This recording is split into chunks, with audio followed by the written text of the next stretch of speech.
Don't do Okay, that anymore. I'll mute when I have to groan. Last session. Last Last session, our convicts did a lot of traveling. There was a lot of tension amongst yourselves. You were rewarded in the morning by Lake with a sword that belonged to one of the members of their crew.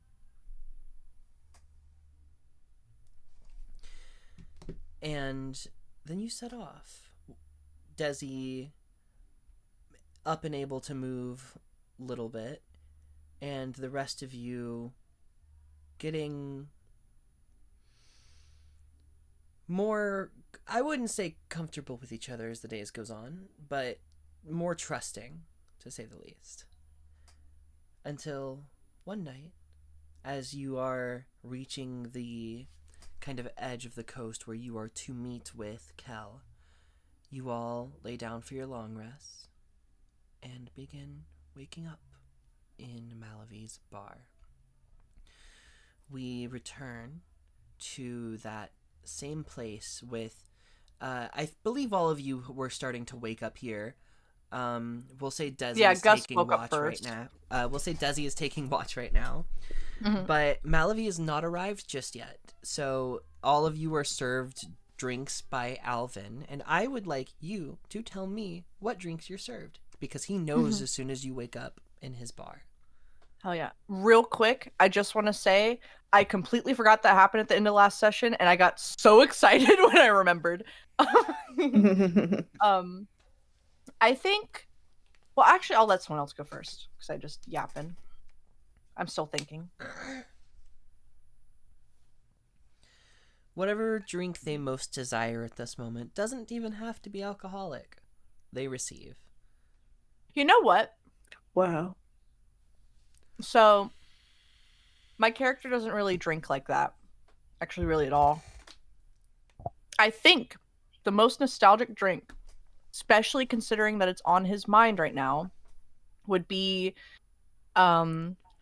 the very, very rare occasion that his parents would have the money for some sort of sweet treat, which was homemade hot chocolate. Ooh. And I think that's what they want most in this moment, especially thinking so much about home lately. Sure.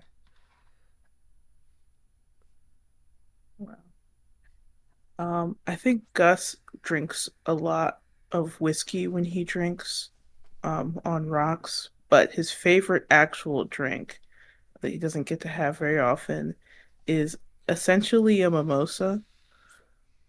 Um, just some nice orange juice with some bubbly champagne in it. It's very pleasant. Hell yeah. Um. Yeah. You guys know I don't know much about alcohol, but I imagine Maureen gets something that's kind of like a warm and smoky, like a bourbon or something.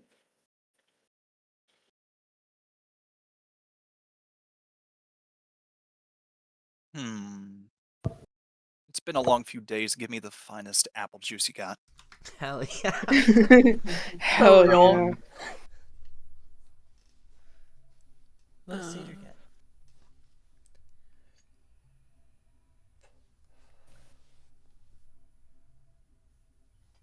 A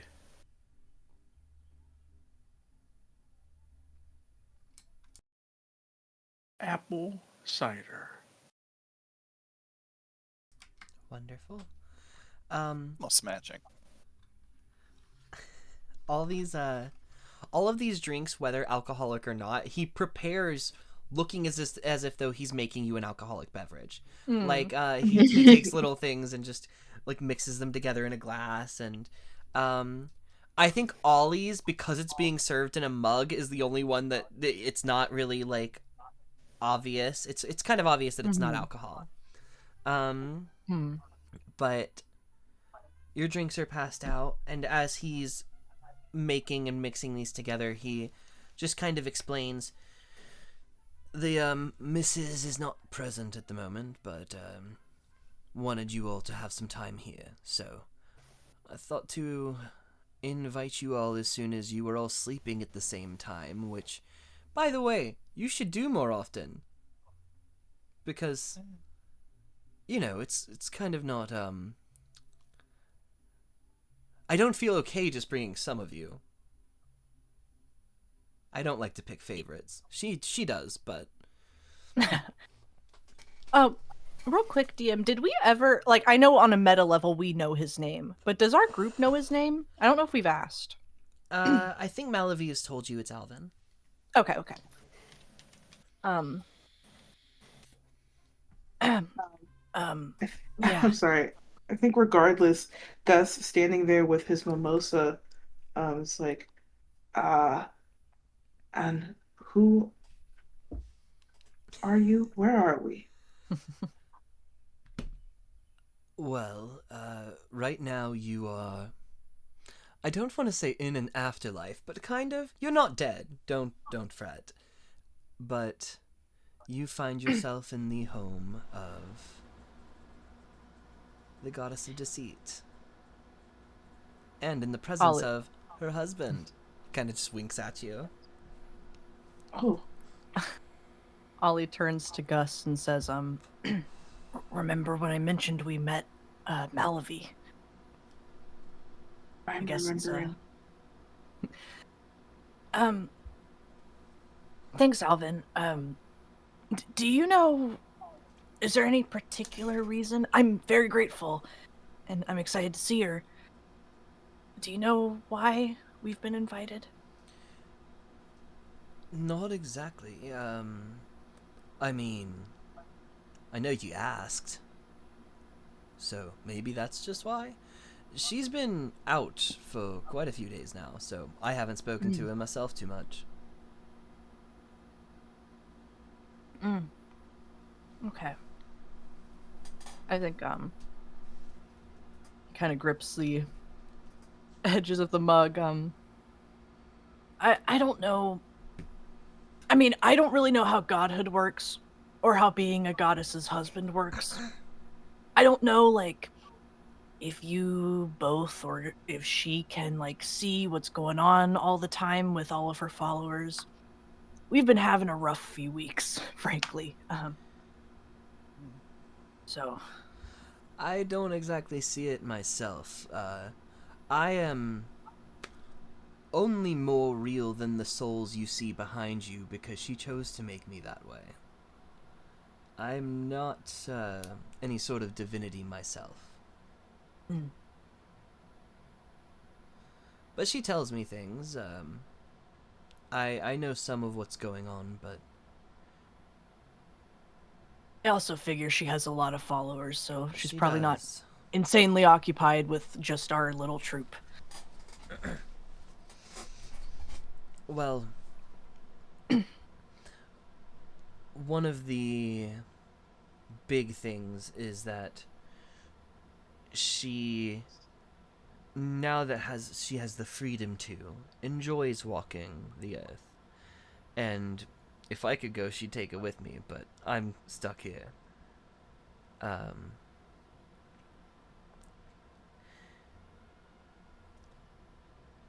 She likes helping, solving problems, and I think she even mentioned the last time you were all here, you weren't even speaking to her, just a figment of her. Yeah. Please forgive me if this is a really mean question to you. Are you real, or are you just part of her domain? Real, not real. I was real, and then I was dead. And now I'm a little less dead, so take that how you will. But those drinks you're drinking feel pretty real. I do. Thanks. I'm just glad we're in a safe spot for now. I'll kind of look to the rest of the party. Should we,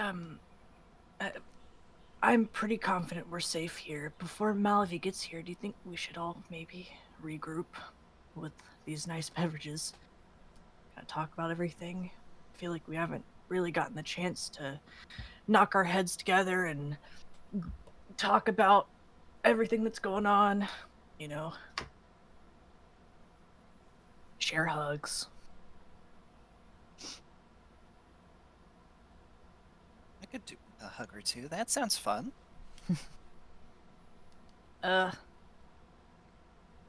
Sure. Ollie gives you the awkwardest fucking hug ever. The awkwardest older sibling hugging younger sibling type beat.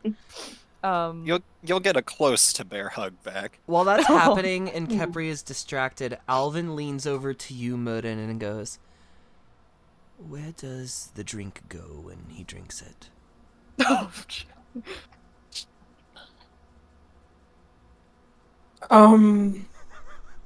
Technically, I believe it's consumed by insects. Okay. But as far as where it goes immediately, I have no fucking idea. Interesting. I love that. And he just leans back.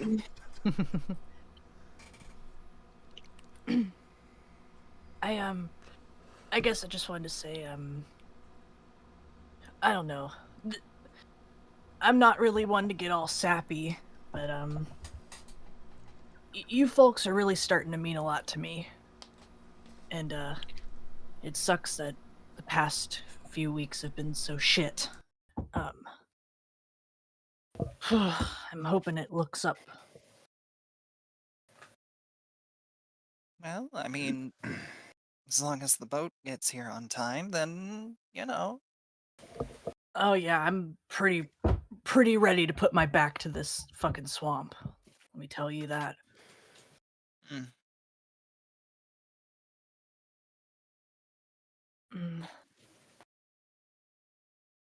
I don't know. Just too much going on. I find it difficult to begin discussing the past few days, but where did we plan to sail to first on our long journey? Hinderskop, right? Or am I getting that location wrong? Oh, let me pull up the map. That actually sounds So right. you'll have to find somewhere to dock before getting to Hinterskop, because Hinterskop is not coastal. But that was kind of the first destination. Yeah, Hinderskop's our first big. Uh-oh. Elsewhere. Hello? You cut you cut out. No! No, I didn't. It was a little funny because it was like, Yeah. It was Yeah. it was on big. Ambient Azerin noises. I POV Ollie chokes to death on hot chocolate. So the closest place for you to dock would be Silver Road, and then take the train to Hinterskop. Oh, But I don't think people want to do that. No. And so you would have to go down past Hinterskop, past the forest, dock at the shallow docks, and then go back up north to. You would pass Sator's home first. If you went in that order, and then you'd stop at Hinterskop. Yeah, I think that does sound like what we were planning to do. And there are plenty of places to stop otherwise, even where I don't have marked docks, such as the junkyard that you will pass. And there is a small town. Where is it?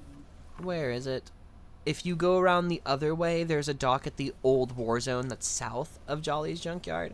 But that would kind of take you on a different piece of land that you can't get across unless you go very far south. yeah. So the junkyard would be like the only stop in between here and these shallow docks. I mean, I am I don't know. I get the vibe, and also just like based on stuff people have said, that we've all got places we're avoiding. I wouldn't. I mean, we could stop in Silver Road, but I am worried about the Alvin ones of goes, us who. "That's where I died. That's Sure, where they got yeah. me." You know, I was gonna say there's some. I don't know. Depending. I mean, depending on who. I've not really said this previously, but you know, I got I got I got a few maybe possible, wouldn't say friends, uh, but some reliable folk in Silver Road who may be able to help us, possibly, but I know that's a big risk because, you know, trying to lay low. And then you said the junk yard or the junk? Yeah. Jolly's Junkyard, which, if you were just going straight to Shallow Docks, is along the path. And I would say, not that you have to stop there, but it would probably be smart too, so that you can actually prepare yourself for the even longer journey. Yeah. Uh, Do I know anything about that place? That's what I was gonna say. Is that I don't know if it was something that Seder knew. Maybe I'll say it above table. It wasn't. We had a reason to go there regarding Capri. Did we Yeah. not? Kel recommended Oh. that you should go there, as there is that old Oh. war zone that is to the east of the junkyard. The man who owns the junkyard collects like a bunch of old broken warforged and works on them. Yes, we need to go Yep. there. I definitely think we should go there. Mhm.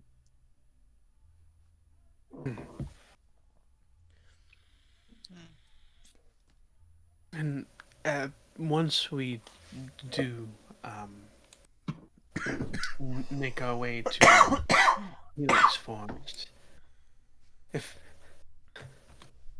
everyone is as I remember them, then we should have people we can rely on there. So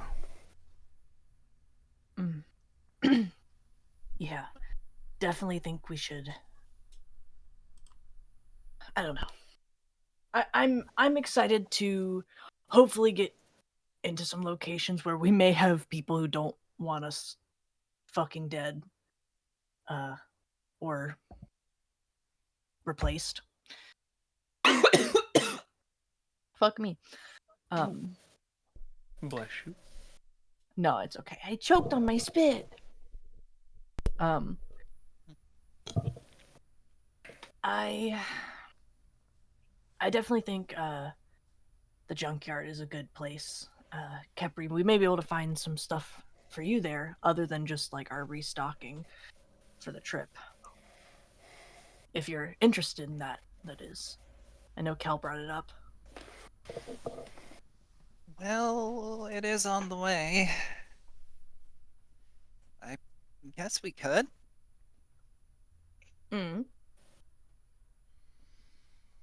I think it's a good idea.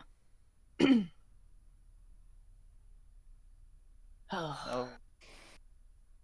Can we stop by the junkyard first? Skip Silver Road and just go to the Shout? I mean, that sounds good to me if everyone else thinks so. Yes. Avoiding Silver Road is likely best. Seder, you would know that the Helix Forest can be kind of dangerous, and so like you're not just looking for supplies to make it to the Shallow Docks. Like you're also going to need to make it through the forest before you reach your little like village. Yeah. And then it's even a couple more days from there to get to Hinterskop. But like once you reach the village, you think you're okay, but you can't assume you can't really assume safety while traveling through Helix Forest. Though it is the area I grew up in, we do need to be prepared for untamed wild forest until we reach my village. Better or worse than the untamed swamp we went through? Not cursed. Exactly. At I'd this say point, that's I'm not- better.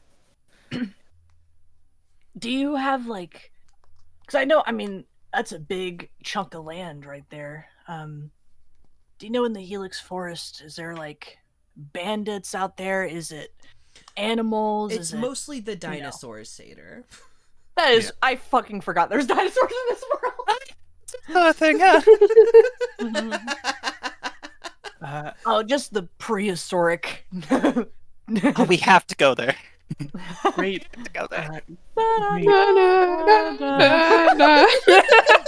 Jesus Christ. I can't even RP in my weakened state, and I'm hitting Oh. the Jurassic Aw. Park theme. No, I'm joking. These great reptilian beasts. What do I call? What's the satyr call them? What do I call them? Dinosaurs? You can call them dinos. I like dinosaur. Dinos. Is there a megalodon? I guess. Oh wait, there is. Yo, do I know jack shit about dinosaurs? Yeah, so there's only a couple of places on this continent where they kind of like roam around. One of them is the Helix Forest, and another is actually on the southwest part of the map, kind of close to Sinkwall. Otherwise, they don't tend to leave those grounds for one reason or another. But yeah, everyone would know that like they're a thing. I don't know how much you'd know about them. Yeah. And to be fair, it's not all dinosaurs that are like exist in this world. There are a select Yeah. few that are real and exist in this world. Mm-hmm. And one man is gonna make a beautiful park. Sorry. Okay. I Of Jurassic proportions. yes. I definitely think these are all solid plans. I don't really know, other than like their base existence, how to prepare for dinosaurs. But I suppose if anyone was to know, it'd be you, Satyr. So, I mean, none of it's ideal, but traveling these lands is always kind of scary these days. They very ferocious, and the larger they get, the more danger will be in. But we fared well against dream beasts, so I hope we come out all right. Yeah.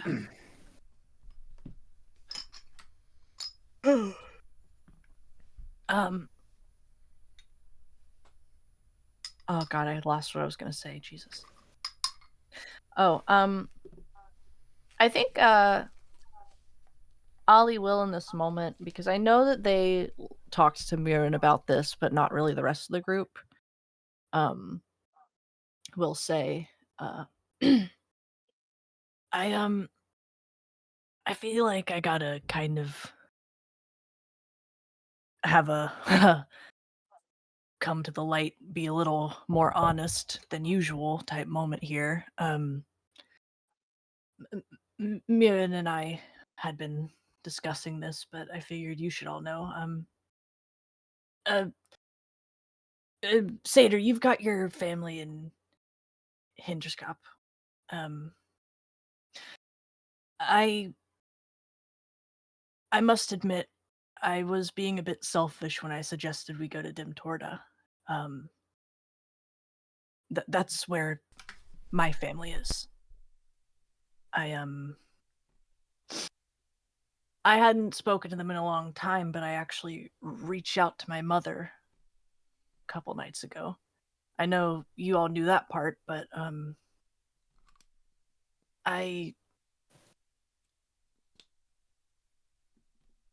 worried for everybody, but gods, I really hope Malavi's behind. I really hope it's Malavi sending priests to pay my mother visits and not some fucking cult member trying to intimidate my family. I know that's a huge worry for you as well, Satyr. I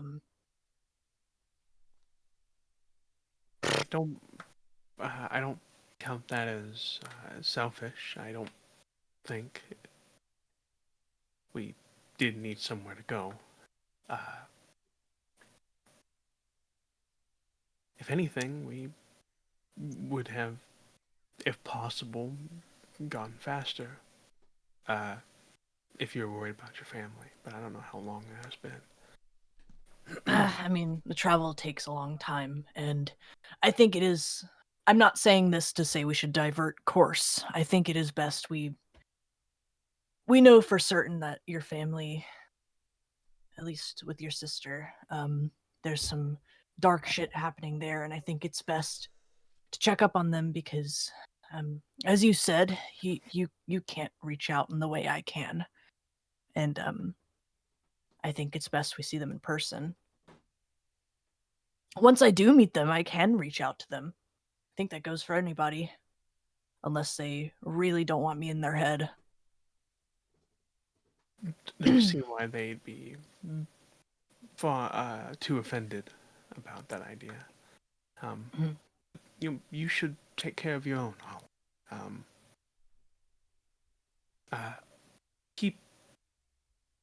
Do check up on her. Yeah.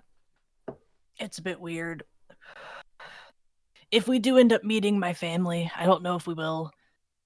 It'll be weird. I just want to warn you all. I know it's a far away, but it won't exactly be a I at least don't foresee it being a very heartwarming reunion. But we'll see. My mother seems kind of happy to hear from me, though. That's nice. I'm kind of excited to meet your folks too. Yes, I'm hoping they happy to see me and all of you. After I explain, of course. I'm sure they'll be happy to see you. I can't lie, there's a bit of fascination. I really know nothing about druidic magic. But seeing what you and I know Kepri, you aren't really a druid, but kind of the same naturey, cool shit you both can do. I'm curious what that culture's like. Well, we live off the land, and well, I guess I've never gotten into the highest echelon of druidic practice, but perhaps my father, Cedar, or others may have knowledge you may want. Gee, sorry, I am blowing it tonight, but You're doing good.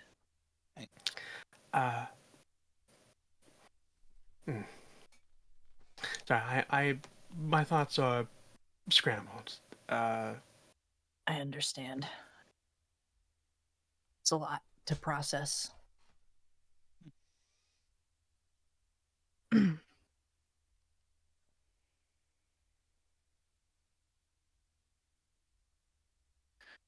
I wonder,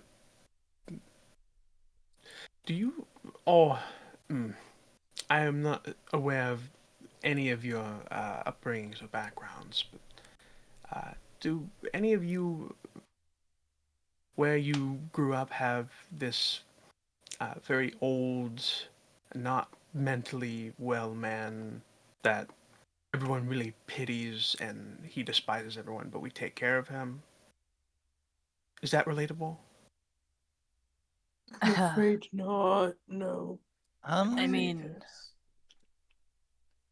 I wouldn't say about despises, but that was kind of my family situation. We were kind of a collective of that man in one family unit. Except I don't think anybody really despised my parents. Well,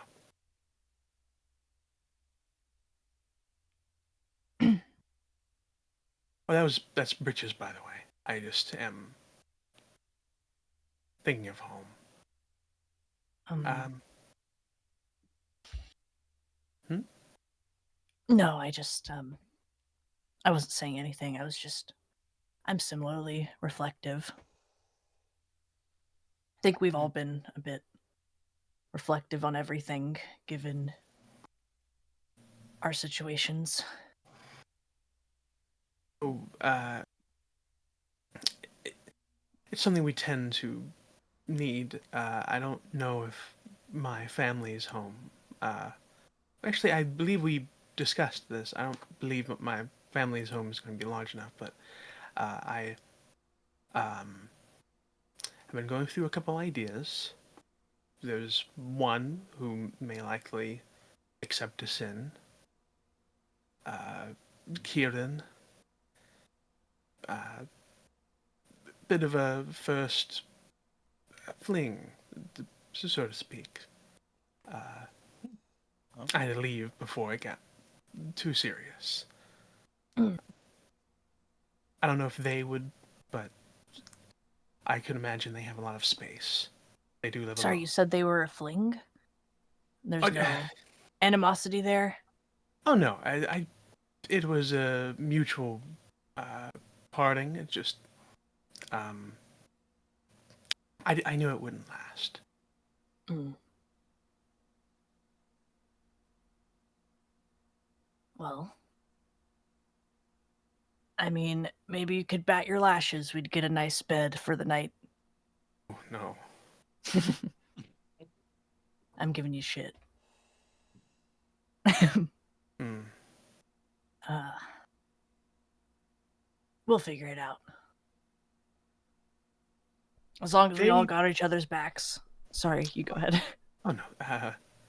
They are, again, unless they are different than I left them. They're a very kind and sweet person. Just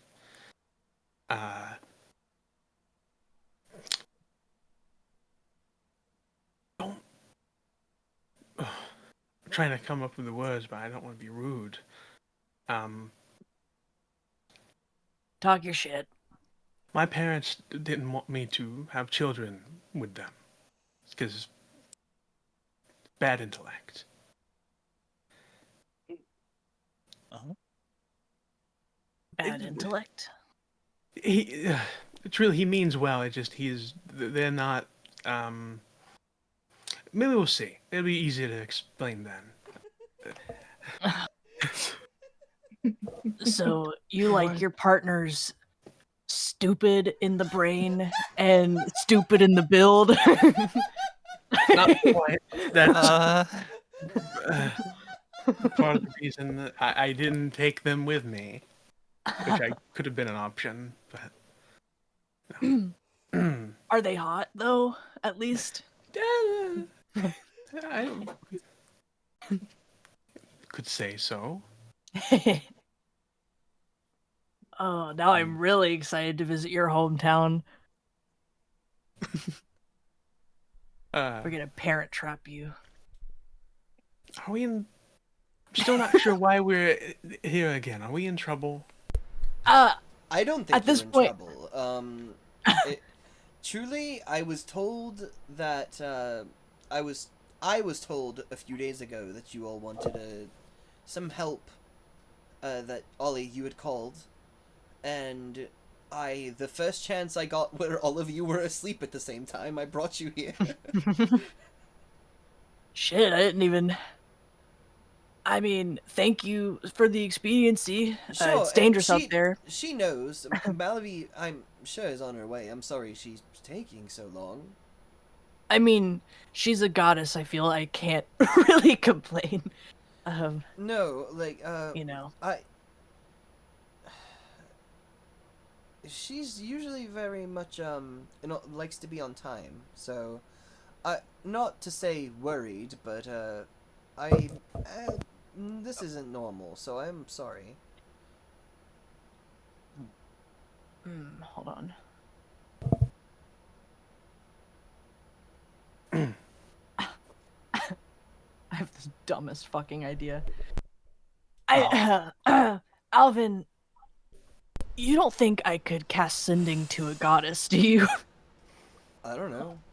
I've never cast magic in my life. Or death. Yeah. Fuck it, let's go crazy. I'll try and I'm gonna try and cast sending to Malafi. As you, before you even start saying words, you understand that it will not work. Oh. I think I imagine if you tried to reach inside of a god's head, Yeah, like I feel that there's, could go bad, and sorry. there's a bit of like static that almost enters your brain as you feel the spell connect, but you can't get words out. Almost as if there's something blocking this specifically because maybe the gods got real tired of receiving sendings. Yeah. Late night calls. Yeah, I think that you see Ollie go to cast the spell, and then bro starts vibrating and fucking drops it immediately. And it's like, that is not a good idea. Do not cast sending to the gods. I think I'm just gonna cross my legs and be patient. Yeah, Oh. I'll go see what I can do about getting in touch. If you do decide to crawl behind my counter, do not open the box here. He literally picks up this small little like ornate box and he's like, I'm not trying to trick you. If you open this box, someone will get hurt. Oh. Can I insight check? Yeah. I already believe him. I'm just being funny, honestly. Oh, we have the roll thing now. Yeah, we do.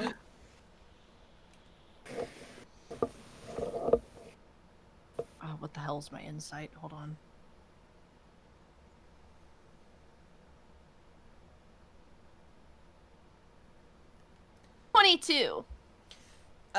It's nothing that he's not like terrified of whatever it is, but you can tell he looked at your group and was like, I feel like the moment I turn around, one of them is gonna hop behind the counter, so I need to like say this thing, and then it almost doesn't make sense, but it seems as though he's just like, hey, there's something trapped inside of this box. If you open it, it will get out. Cool, epic. I'm gonna. Yeah, I mean, I believe him. I won't mess with it.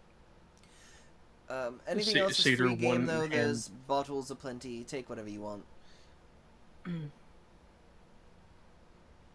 Alright. Okay.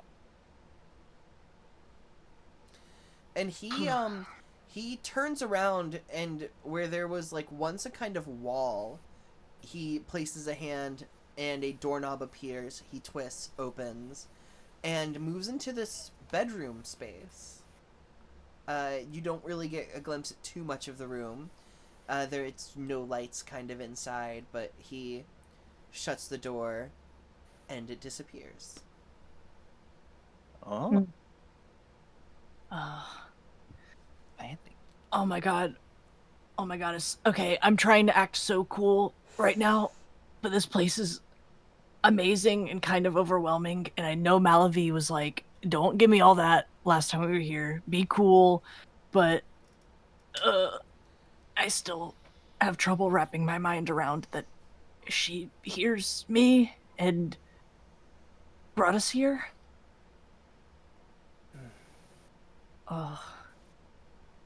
I mean, I do hope she's okay.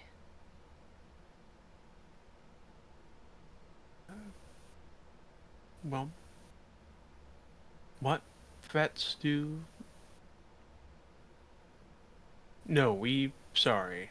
I looked to ask. I was about what, to say, what threats are posed against gods, but we've learned about those. I'm sorry. no, it's alright, Satyr. I was literally about to say, I mean, I'm sure it's fine. Probably. Seder one hand cartwheels over the counter, grabs the box, throws it. Yo! Hey, Um, Gus. Oh, you go ahead. Go ahead, guys. I was humming out of nowhere. You turn and see Gus, who's still holding his mimosa and has not yet taken a sip out of it, and has a kind of just flabbergasted look on his face. Oh yeah, I suppose it's been a bit Yes. fast, huh? Yeah. I'm sorry, what did you say, Capri? I'm just not surprised you're surprised, I guess. The drinks are good though. Kepri will take a drink. However that works, no one's sure. Horrifyingly. Can I make a dagger's gonna get perception check real to hear it sticky. hit the fucking inside of the mechanics You or don't, something? you don't need to secretly? make a perception check. Like, I think, yeah, like straight up, the silver dagger, whatever you keeping it in you, is just covered in apple juice. Oh. Oh. Tasty. And it's also covered in bugs. There's a bunch of ants on it now. Oh. Horrors of my creation. I Ollie kind of looks at that and he's like, ooh. But then looks back to Gus.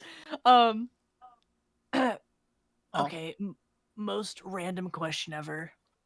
But I feel everyone else is shared with the class.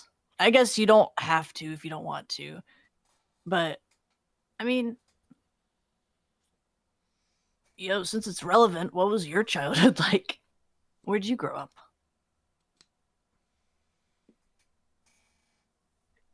I think you watch Gus get this 1,000-yard stare.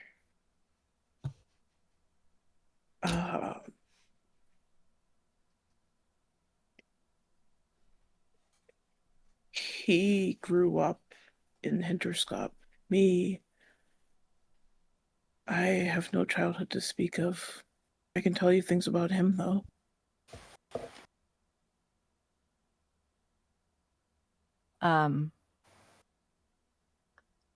They kind of furrow the brow. Do you... I know you're speaking... I know quite literally you are different people, in a way. But do you have the same memories? Yes, I have all his memories. Mm-hmm. I can remember he was an interesting young man.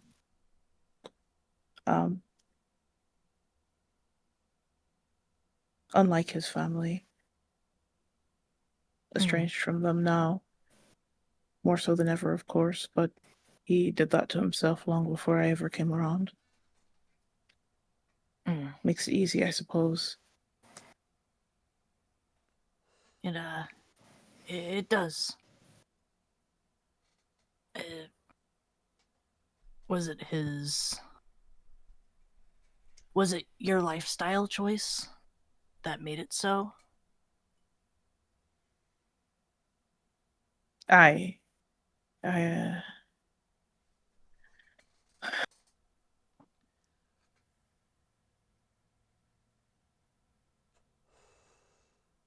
Sometimes folks, they have different ideas as to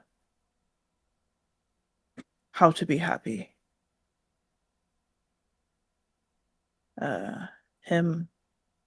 He struggled with that for a long time. And his family, they knew their own path, so. What was their path, if you don't mind me asking? Well, they're simple folk. They farm the lands in Hinterskop, vegetables. It's actually somewhat of a long-time family business. all him and his family members named after the very crops they grow.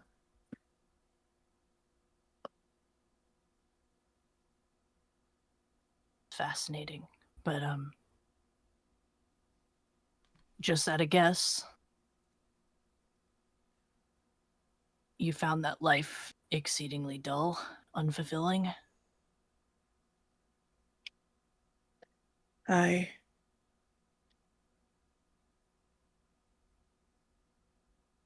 drawn to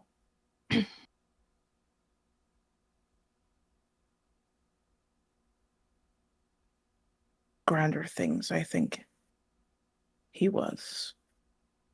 Music, arts, finities.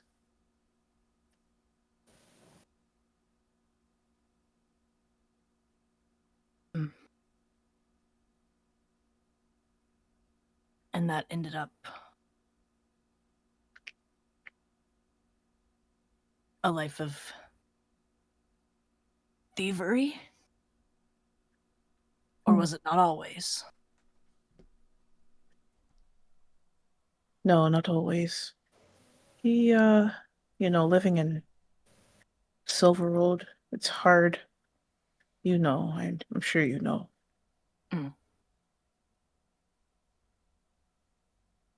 Yeah. He came there bright-eyed and wet behind the ears. They showed him.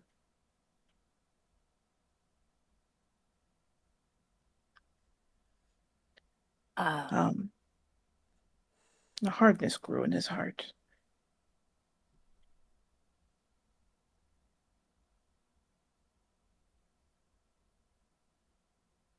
Yeah.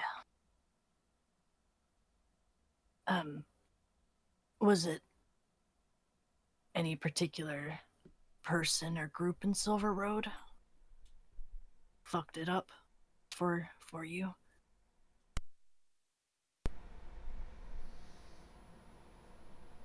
Before Gus, you have the chance to answer.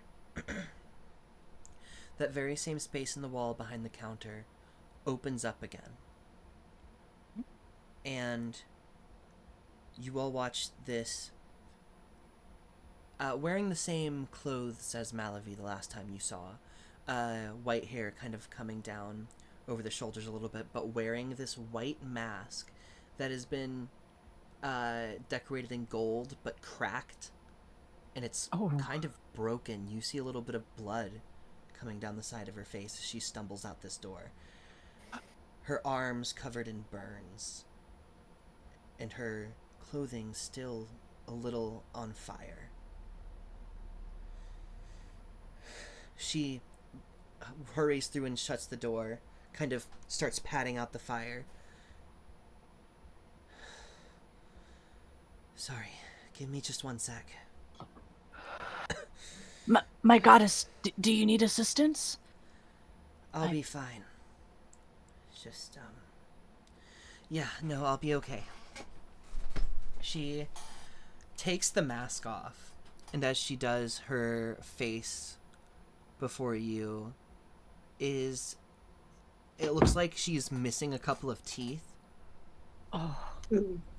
And bleeding fairly badly from her nose. She kind of throws the mask down, the inside of it covered in her own blood. Picks up a bottle from the back wall. Just kind of opens it. Takes a deep breath, takes a little drink, and some of the burns begin to heal. Not fully, but she immediately starts on. Now, I could not get anyone to volunteer to go to the Hells to check on your little thing, Murin. So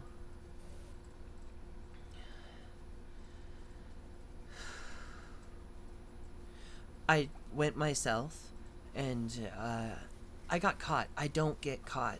I don't know how the fuck that happened. I'm okay. But you're right.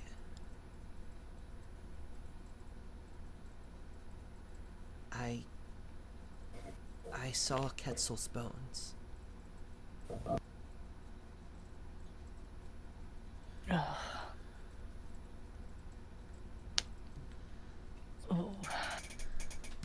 Morin just starts like almost collapses into a kneel in front of her and just weeps. She kind of kneels down to your level and doesn't know what to say. But she places a hand on your shoulder.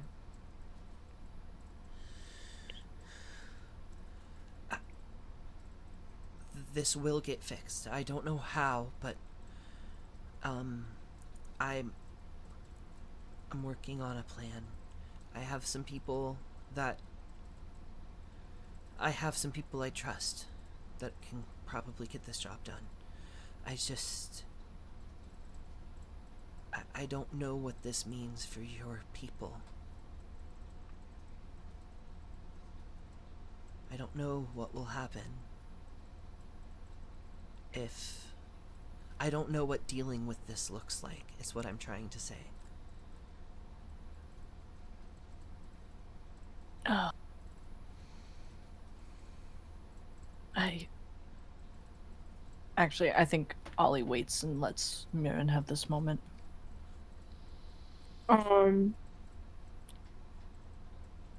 If you want to say something, I think Mordrin is struggling to sort of compose himself to say what he wants to say for a couple minutes. I think Ollie also approaches and gives like a much shittier pat on the back that's not as comforting. But does say, we know for sure you were right, Lauren. That's not really... It's probably not a great feeling, but it's something. Well, with my own confirmation, it won't be hard to convince the rest of us, the rest of the gods. But we can't do much about it directly. We are not to interfere with each other, and Orina did not do this to me. It was her kin, her spawn. Her followers? More directly, her own children. Oh. Ugh. I'm sorry.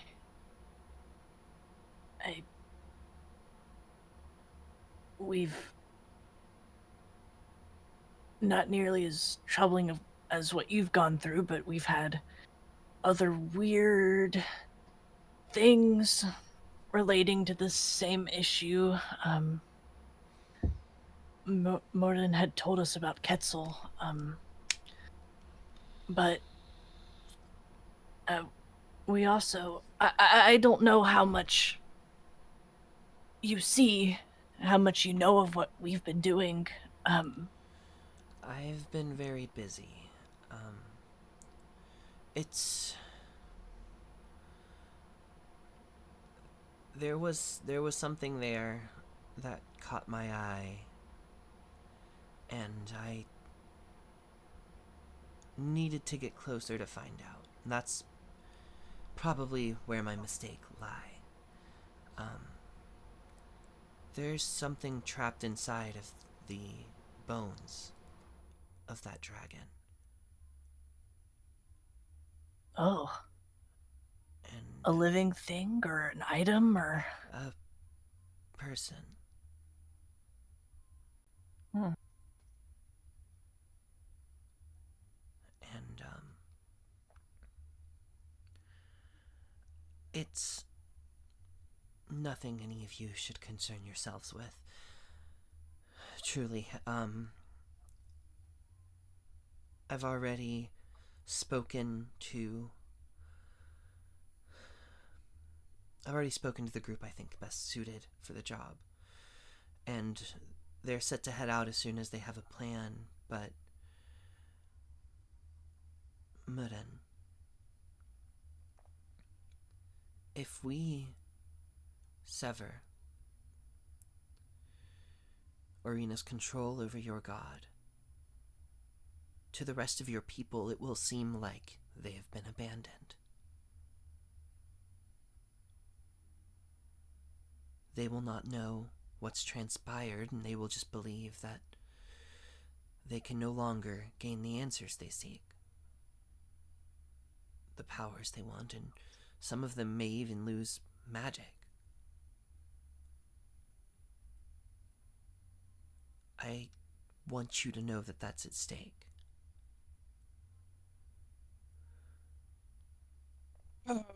At this point, Morin kind of sobers himself up, and Z looks at her, still sort of kneeling, and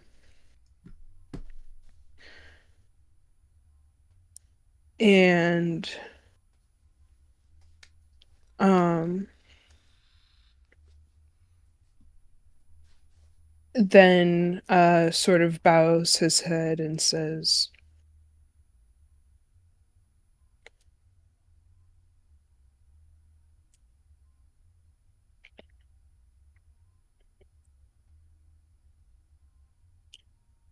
I am truly in your debt, my lady.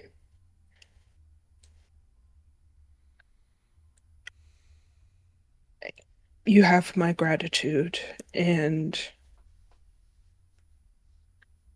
as I've said before, I can still not forsake my God. But I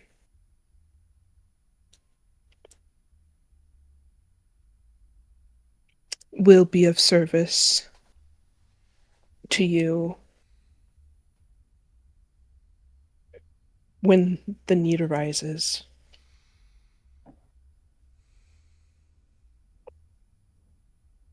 Your news, of course, brings me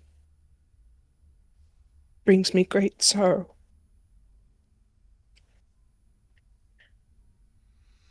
As I have also wondered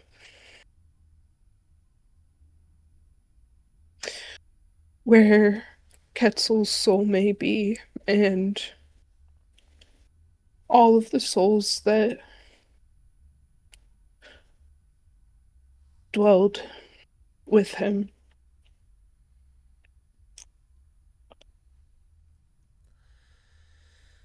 I um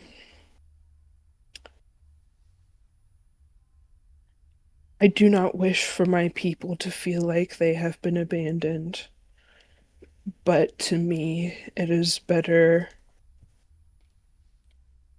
that they feel alone than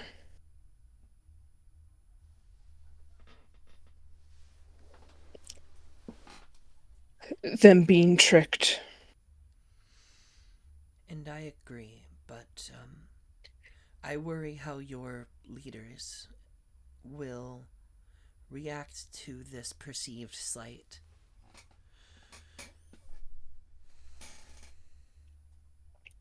I know it would most likely mean another terrible war, which is probably what she wants. It will mean more powerful souls for her. Is there potentially stupid question? I don't know your people, Morin, but is there a way that they would ever buy what the genuine truth is? That they have been They deceived and that no, uh, they didn't 170 years ago. I doubt they will now. mm,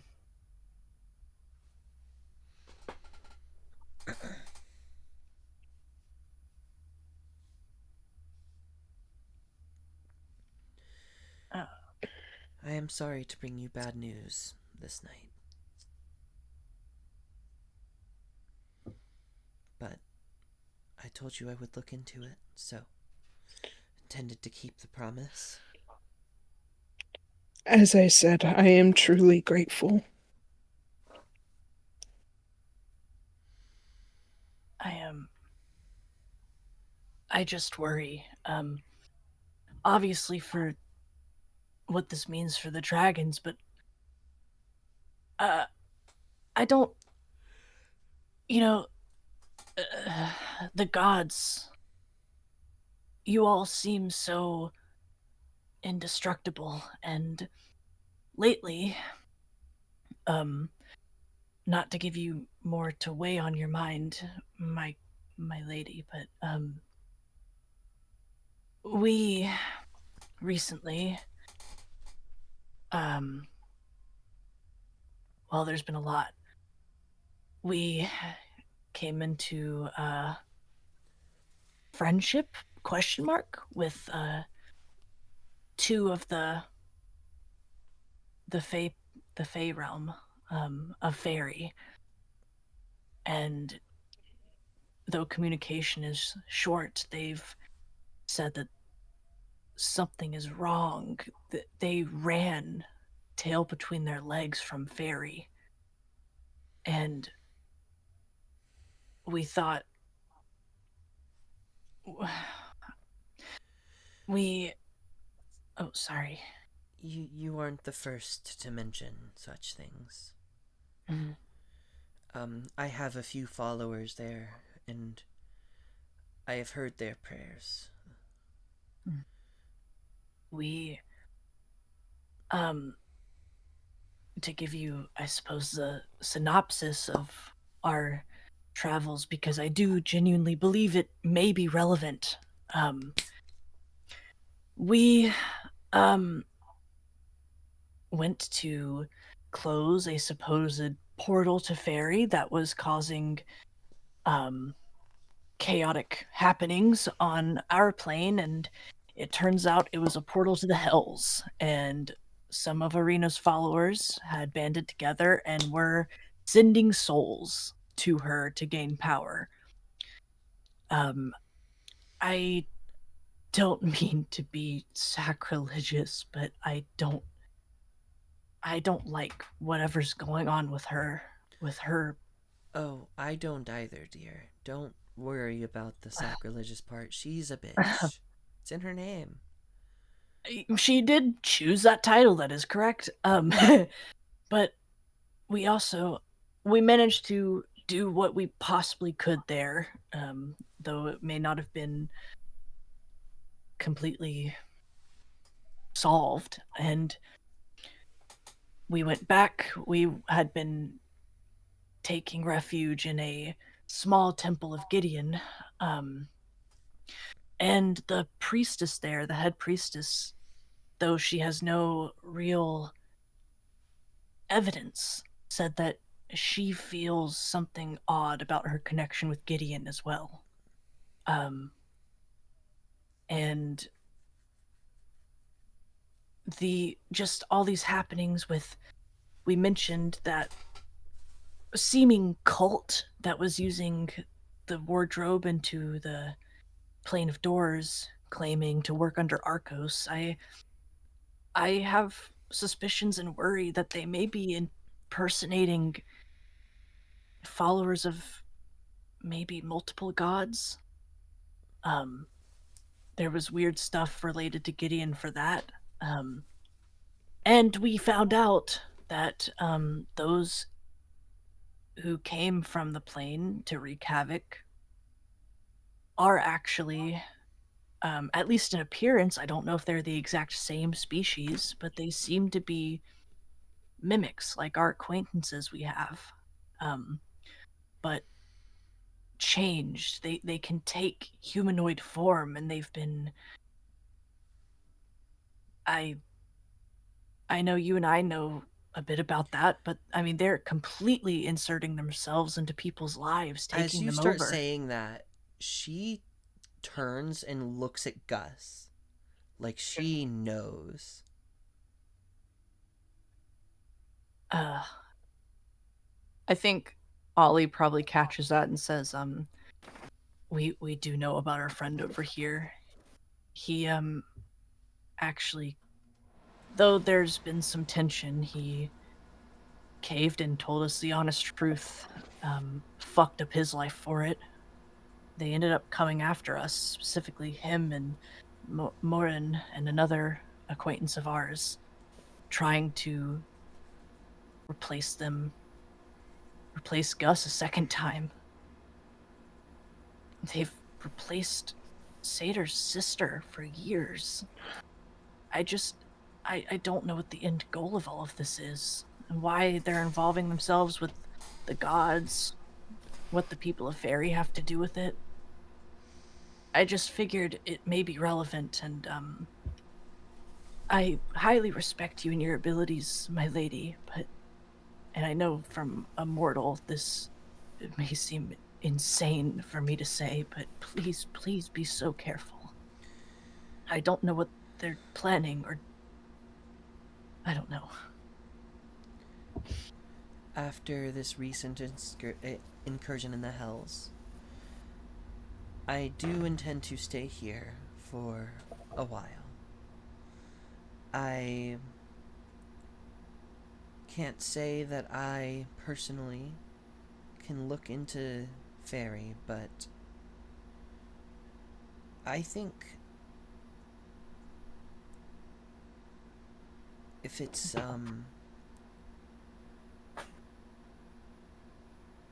I don't believe it was hard to get to, if I'm remembering correctly. Hmm. Is it is there a spell for it? I don't know of such things. I think Satyr, is it you can? I've been told I'd be able to do open a portal to the Fae, but I've not done it or witnessed it, I don't think. Well, all of you be careful as well. I will know if any of you become replaced.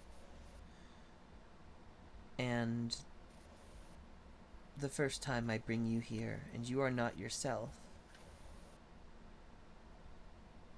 the rest of you will have to watch me kill one of you. So, I don't want to do that. Never like doing that. Yeah, be careful.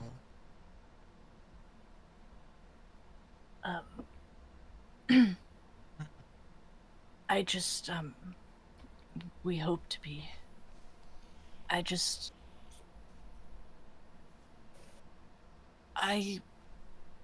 feel it strange to worry for the gods. Like I said, I'm just a mortal, but I don't know what the bitch queen gains from impersonating Quetzal, and I don't know if she's planning on doing it to others. You said you're not really actually allowed to interfere with each other, right? Not directly. I can tell other people to do it, but I can't do it myself. Well, she's breaking all kinds of fucking rules. She is. Guess This that's one her we are MO. more magically bound by. She cannot physically touch me. But That strikes even more fear in my heart with Quetzal's fate. I've been pondering that myself. I'm not sure how, one, Quetzal got to the Hells in the first place, or two, they managed to take them down. It had to have happened before I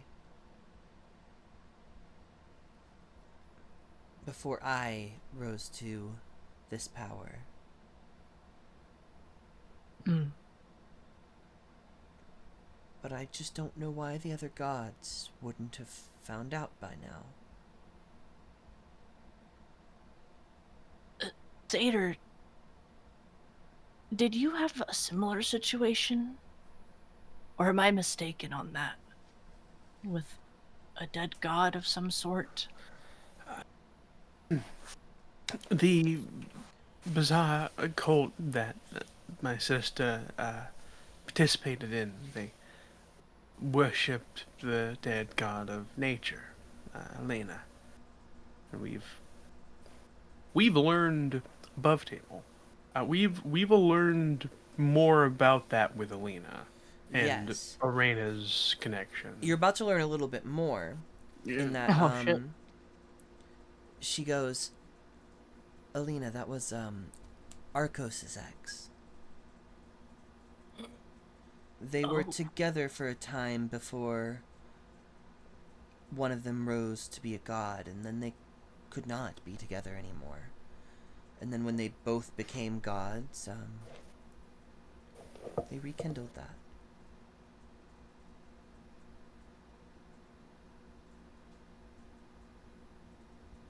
And then She, unkindled it? well, from what I know, before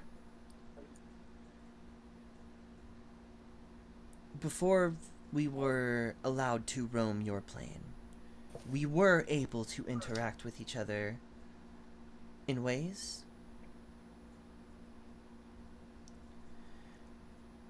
And the way I understand it is that Orina killed her. Mm. I don't exactly know as to why. But she was replaced very shortly after. And it doesn't get talked about too much. It's sore subject for Arcos, for sure. Certainly.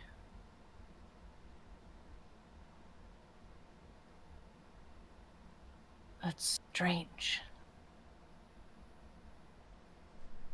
Oh! Sorry, Satyr, you go ahead. No, I know you've I'm probably got a lot to making say. confused noises. You go ahead. Well, my question is actually entirely unrelated and an extraordinarily selfish one. I recently reached out to my mother, my lady, and she said that a priest has been visiting her. Was that your doing? She couldn't give me... Sorry. To be frank, I'm not sure. I did send somebody to check up on her. Whether or not they continued visiting, I don't know.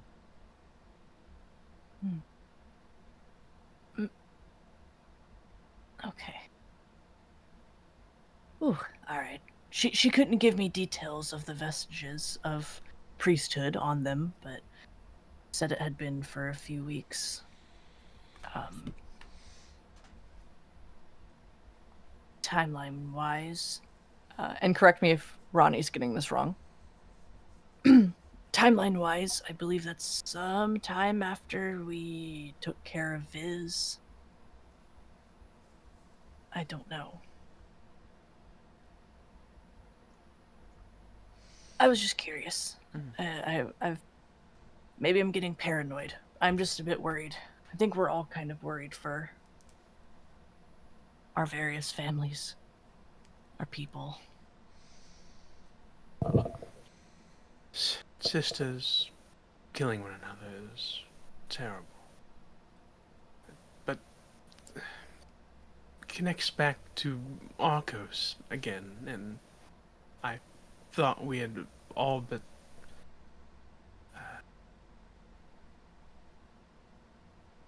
threw that lead away, that them being agents of Arcos is where it covers. Or perhaps I'm getting the conversation wrong. I mean, no, I think you're on the right track, and frankly, though this maybe this is rude, but I think if they're actually working for Arena, that calling themselves agents of Arcos could be a sick joke.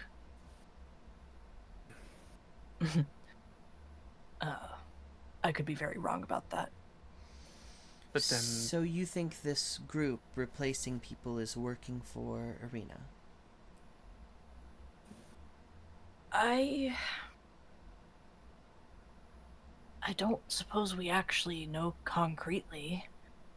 It just seems... Maybe I'm being an asshole to her, but it seems like a lot of shit's connecting back to one goddess. But at the very least, we know they're connected to Fairy, and that they've been impersonating possibly multiple religious, because your sister was never an agent of Arcos, nor claimed to be, to my knowledge. nor to mine. Well, in fact, I think she called herself a follower of Alina, the dead Yeah. goddess. Exactly. So they could be impersonating multiple religious. That's why I brought up Gideon. That priestess we met said that there had been a really strange happening in which a man attempted to burn down a temple in Ox Pond to Gideon, claiming it was Gideon's direct orders to him, which is very odd. Just really strange happenings regarding various religious groups. And then Arena's track record of killing gods or having them killed makes me nervous. From what I've seen, whatever is happening with the individuals in the mortal realm is not what Arena has done to Quetzal. There is Sure. seemingly there was a ritual happening near the corpse. I believe that's what's allowing them to influence the minds of all of the followers. Mm.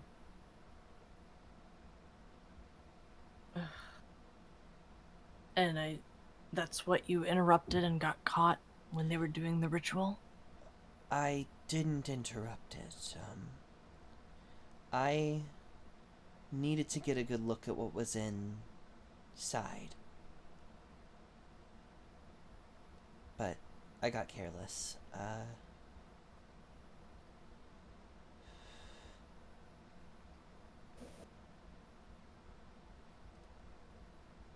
At this point, Alvin finally comes back out, and he goes, "Oh, thank gods, I've been trying to get it." Holy shit, your face.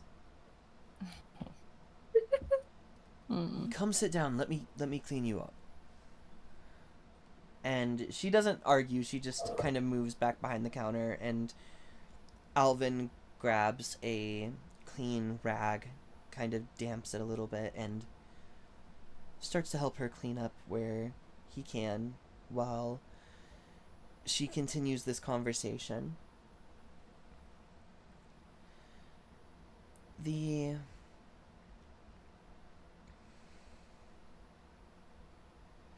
Whatever happening there is not something I can interrupt. The magic is from Arena.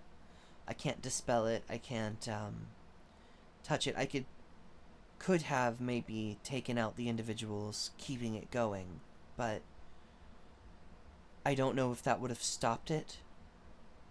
At least not permanently, for sure. So I tried to be careful. Like I said, don't normally get caught. Uh, Ugh.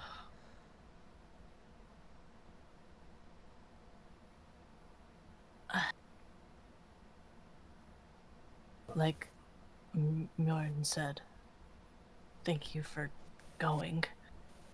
I'm just sorry that it ended with you in this state. I'm okay. The pain is temporary, and the scars won't last. I just need a day or two, and some sleep. But that can wait. I have guests.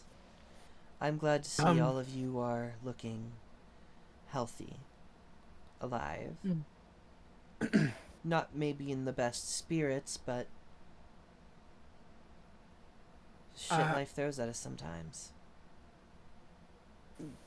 Maybe just one more boring thought. Would that matter? It couldn't leave me. You said that doesn't usually happen. And Yeah, I mean, as far as watch. She just turns invisible in front of you. right,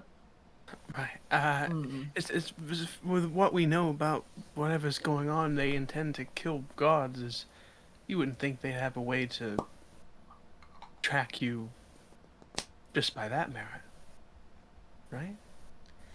That was a worrying thought that I had, which was the intention behind staying home for a while. They can't come here unless I want them here.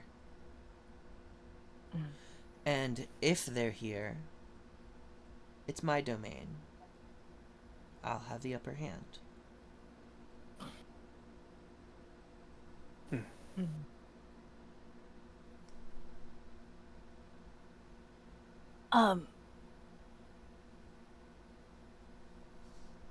Sorry.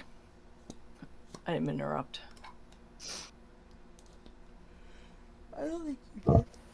I didn't say anything. Oh my god, the yawns are contagious over Discord. My lady, sorry. This is another sidebar question, but it relates to what I was asking earlier. Who was the person you sent originally to check on my family? Maybe I could reach out to them myself if I knew of them. It's a long shot. Do I have this written down? Do I have this written down?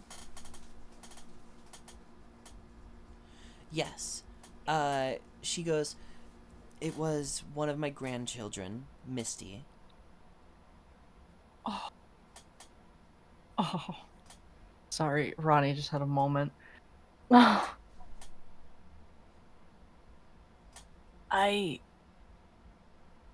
dare you? Ollie doesn't know a Misty. / Leo doesn't know a Misty, correct?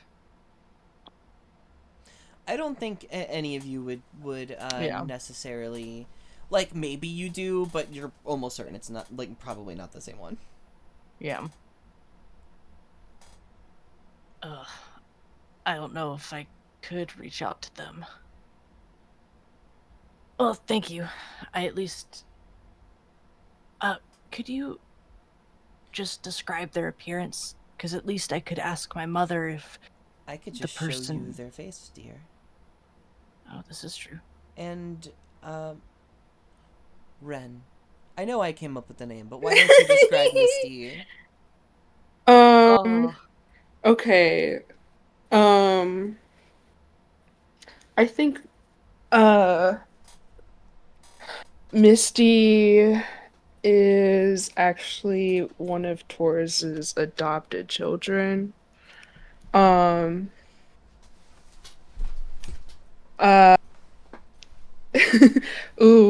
I get to do whatever I want. Yep.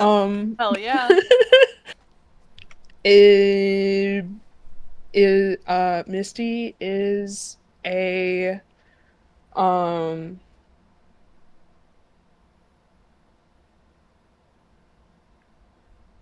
probably late 20s, early 30s uh half elf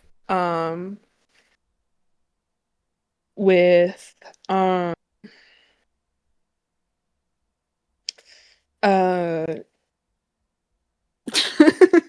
uh honey brown uh mid-length straight hair and blue eyes that uh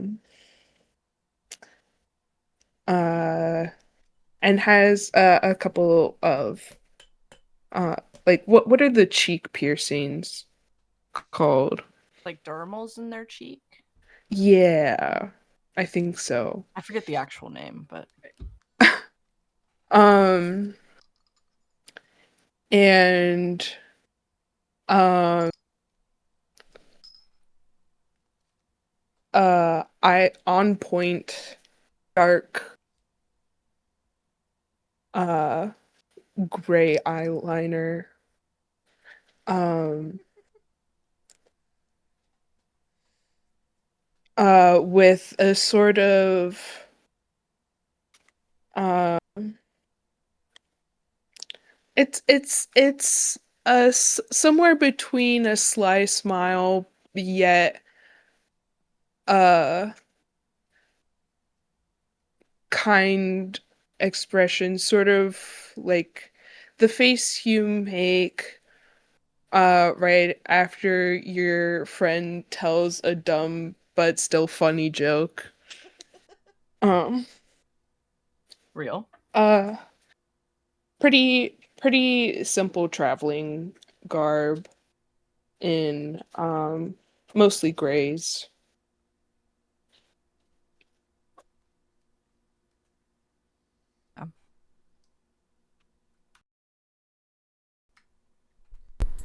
Uh, but like I said, I'm not sure if they made concurrent visits. I only checked back in after the one. Granted, they haven't checked back in either, so.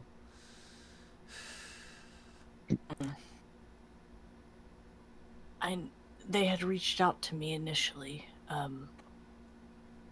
but thank you. Hopefully, yeah. I think Ollie fully just loses the thought, and does kind of stare off for a minute. Yeah.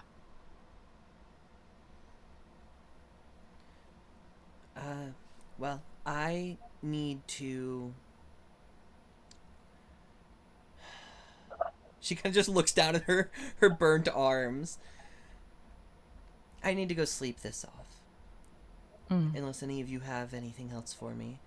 You are welcome to use the places you'd like. When your waking bodies do wake up, you'll just fall asleep here. There's no offense, you all smell like swamp, so over here, she starts moving to the right and the wall shifts. And a hallway kind of appears behind the bar where her and Alvin were sitting. There's a bath back there. Does it work in the waking world as well? You'll smell nicer. I mean, your clothes won't be clean, but your bodies will be. Satyr doesn't say anything, but is thinking about like that group and is like, man, if a god got snatched, I hope this group is good. I know. Oh, Well, and God. it seems like, and this is me out of character talking, it seems like the way that she's maybe talking is like she doesn't fully know like why any of it happened. But maybe part of the reason that they can't interact with each other is because Arena killed Alina.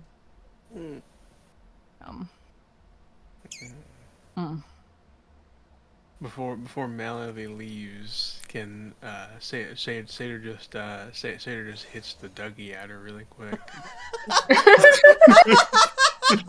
Alright, you what? Everybody respect my parents now. Seder doesn't actually do Mallory, any look of what I that. can do! Fucking hit the booty. It hits the Dougie. No, sorry. That was so cool. All of that.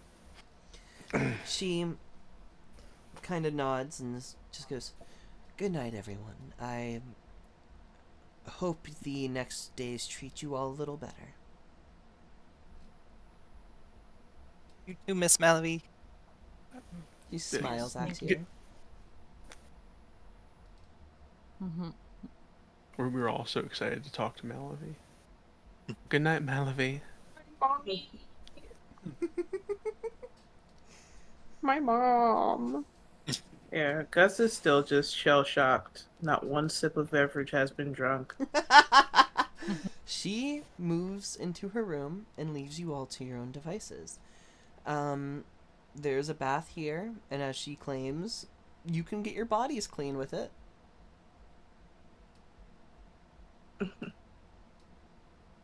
Most scalding. Yeah.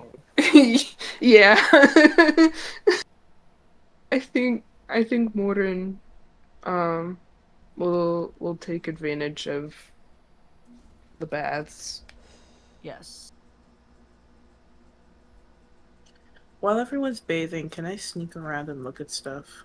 Oh yeah. Make me an investigation check. Thank you. I smell the box that I wasn't supposed to touch. Do I smell? You what I smell my box. What? Whoa. I sure No. do. You better believe it. No. Oh. Seder Little- just said, "I smell pussy."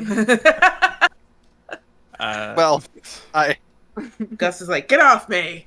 I mean, go. Never mind. Yeah, that's a already. joke. Already, folks. I got it. Yeah. Sorry. I won't say anything else this whole session. You did that. I'm sorry. Seder, make a No, I'm perception sorry. check for me. Nathan. I need a perception check from perception? Seder and then an investigation from Gus. I make Thank that with you. advantage because I'm doing it by smell. That's true. And we all smell like shit, so.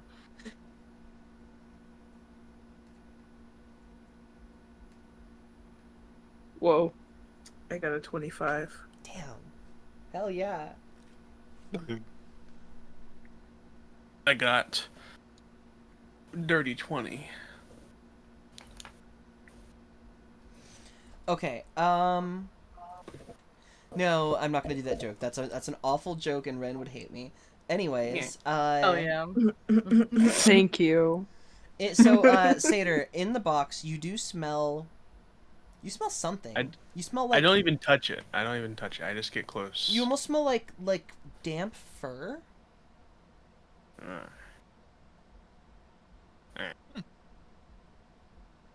Okay. That's not disconcerting. The box smells like damp fur. Writing that down. Right. Go. It honestly doesn't smell too dissimilar from Gus. Who you also see is kind of snooping around a little bit. Are you looking around in this main chamber, Gus, or are you moving back into like the hallway with all of the bedrooms that you all came out of, or I would say like Malavi's door, the door to their bedroom's still there. Like you probably wouldn't want to go in, but where do you think you're looking around? Yeah, I think as much of this space as he feels he can get away with looking through without being actively seen by Malavi. He will not go into her room that she just walked into, but he'll scoop around halls and check in rooms and such while people bathe. You find like a little under the counter a sketch pad that looks like Alvin like just draws in his free time. Okay. And there is at least like 2 portraits full body of Malavi fully naked drawn in here. Awesome. There's Hell yeah. not too much in the way of so every single room other than your own is locked. And if you do any sort of like digging with that, you find that it's magically sealed. Mm. As if like only the residents of those rooms are the only ones who can enter those rooms. But aside from like the 5 rooms that you all have, there are 4 more on the kind of left side of that that are also magically locked. Mm-hmm. Those 4 doors kind of seeming more like permanent installations to this building, as you know, there's nobody other than the 5 of you seemingly here. But if you'd like to try to break through these magical locks, you could. Out of game, DC 25's lockpick check.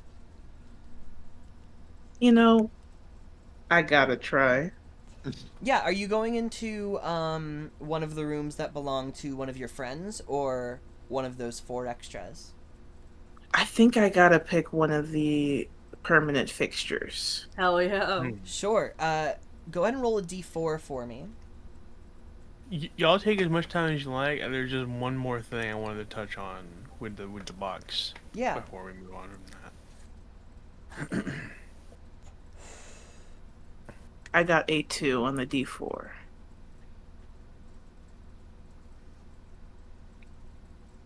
Love it. Go ahead and roll that sleight of hand check, and then I'll get back to you in just a second. What was that what you wanted to do, Satyr? This is probably very silly and won't really do anything. But who amongst our group, aside from Gus, I don't know how perceptive anyone is off the top of my head. Who is the most perceptive of our group besides me? In terms of passive or like our bonus? It's a very meta question, but like, I guess it would be a bonus check. Yeah. I have a I have 16 passive and a +7 to my rolls. Ah, Yeah, I have a 12 passive and +2, so not god awful, but I don't think I'm near the top. in this moment, it's a very silly. It feels so silly doing that. But Satyr will look to find Ollie and go, Ollie, come here, come here. Yeah. I haven't touched it. Ollie in- mid stripping to get into the bath. Oh shit! Pulls their underwear back on. Yeah. Time is not real. I haven't touched it, and you aren't either. Just smell this. And I'm like, Satyr's like gesturing to the box. Does it? I'm Just- sorry. I'm half naked, and you want me to smell something? Just What, smell what this. are you doing to me? Just really smell this and tell me it doesn't have some similarity to Gus. I'm being completely serious. Hey, what do I smell? Make a perception check for me. All right. I'm just gonna point out 15 passive perception. You can't smell. You It's know, in your speak- little I mean, bugs to I sniff. can taste in here, so I I don't know your Oh ones. God, 25. Ah. How did I? All right. Yeah, so it's not like, oh, this is what Gus smells like, but it smells like damp fur. Mhm. Ugh, And it you can smells like- also almost hear something moving. What the fuck? Like little tapping of claws on the wood in the box. Ugh, I don't like that. I mean, it kind of gets that wet fur stench that Gus gets sometimes, but I mean, I don't really smell his cologne or anything. Maybe I misread what you said, but like I totally see Seder going into like this anxious, Do you mean like it? delirious panic, Yeah. or like you said like it's not too dissimilar to the way Gus smells, and in my head I was like, I have to. Maybe maybe I read too far. No, into it. it's okay. Say. I think Rami has theories, but I mean, it sounds like something's moving in there, and I kind of just want to leave it. But it just sort of smells like wet tabaxi, maybe, or wet fur. I guess there's other folks who have fur. You have fur sometimes. I'd rather stop thinking about it because it's going to bother me eternally now. Maybe if you ask Malavi really nicely. Well, no, she's in bed. I would really not bother her. No.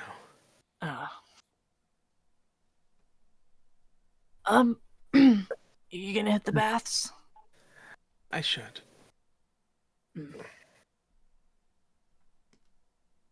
oh, dude, no, Gus rolled crazy stealth. I don't see this fucker around. Oh, Gus didn't roll a stealth. Gus Actually just rolled an didn't stealth at all. investigation.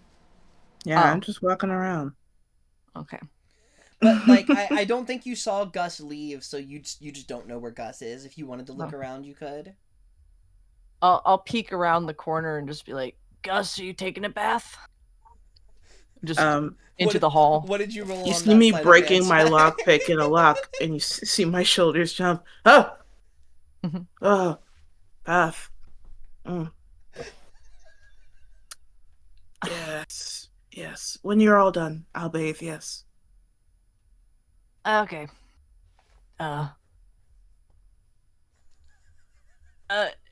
We are guests in this house. Yes, definitely. Yes. All Thank you. right. I think Ollie will kind of side eye and then go around the corner. They kind of have the sneaking suspicion that at worst Malavi would maybe find it funny. Maybe not tonight, but anyway. I don't want to take up any time at all, but Sarah will find some meat if there's protein. A meat here. bath bomb? Yeah. Oh, I'm talking about food. Because we've been having like shitty tack rations or whatever. Alvin is in bed, and I don't think any of you know how to use the magic within this place Okay. to make. Then never food. mind. Don't worry about that. You could I'm have gonna asked shower. him maybe while we were talking before we went to bed. No, it's too late. What was that sleight of hand, Gus? That lockpick roll? It was only a 17. So, it does not make it in. If you would like Yeah. to like make multiple attempts at this, I could allow that. You won't break your lockpick unless you hit a 1. So you could just keep rolling until you get a 25, but you will just be sitting here trying to pick this lock for a very long time. After Ollie has come over and jump scared him, it's certainly kind of put him in a sort of paranoid state. I think he'll come over to Seder and start kind of eyeing the box from around her elbow. Oh God. Would you may I have a look-see? I've not laid hands on it. Alvin picked it up earlier and showed it to you. Like, touching it was not the problem. He just told you not to open it.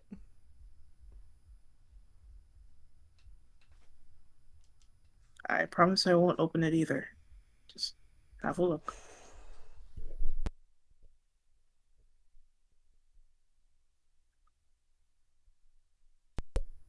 Peter kind of just has this I can't think of the word. Like it's like almost like passive aggressive like stare as she backs away. Like it's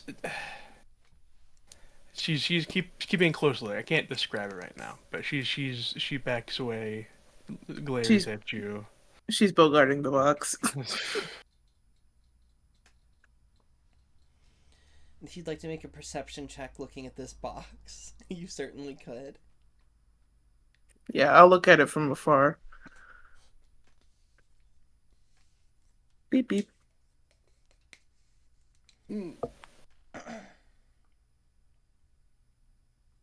Honestly, Gus kind of just feels uncomfortable showering in this trans-dimensional space. Oops, that one. Yum yum yum. It's hard. It's hard because like you're smelling the like y'all had to bathe in river water the other day with no soap. And so like you're smelling a lot of smells right now, and some of them are coming from Seder, some of them are coming from you. And Yeah, it's Seder- hard to tell what's what. Seder ripped one before she stepped out of the way.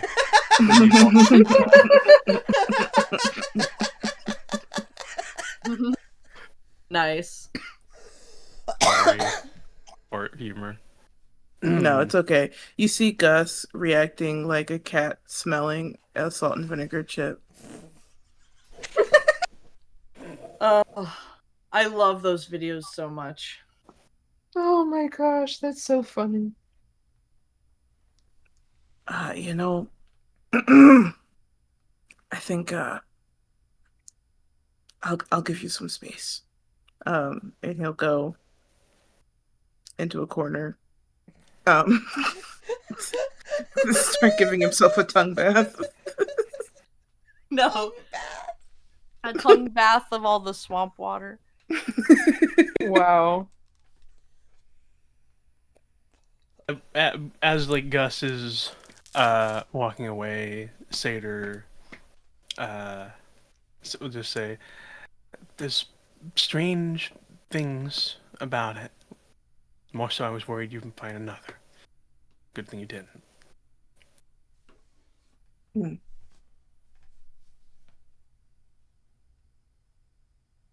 And I'll go. Oh, I was about to ask, does Seder just stay here and stare at the box all night? She definitely lingers a bit before going to shower, but she's among like the last select few people who among I can't talk. Who showers? She's one of the last. As she kind of just like lingers in this bar area where the box is. And then, so Gus and I assume Kepri are still in this main chamber? I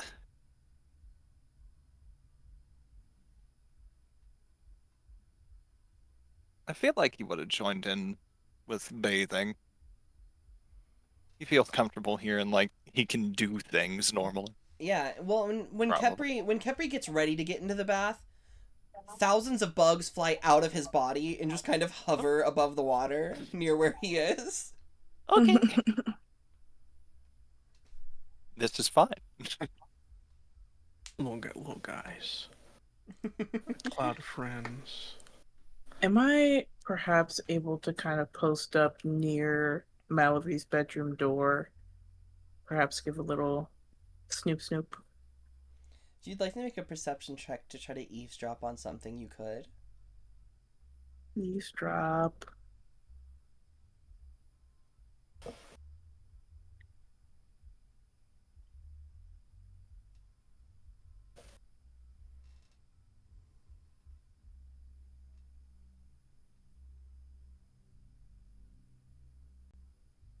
Okay.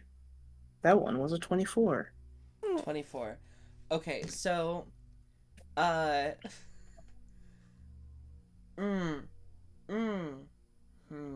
rolled really good, so you're gonna hear something. Question is, what do I want that to be? Clapping. Clapping!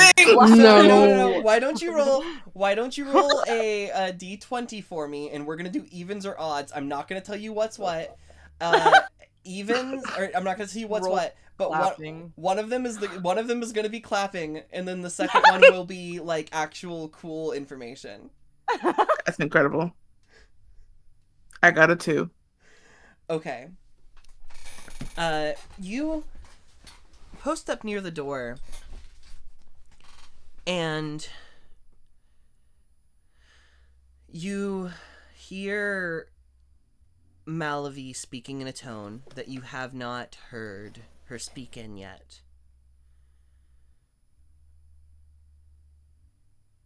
One that's almost a little frightened.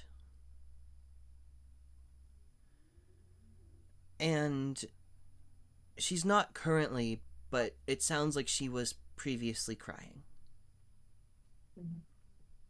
Mhm.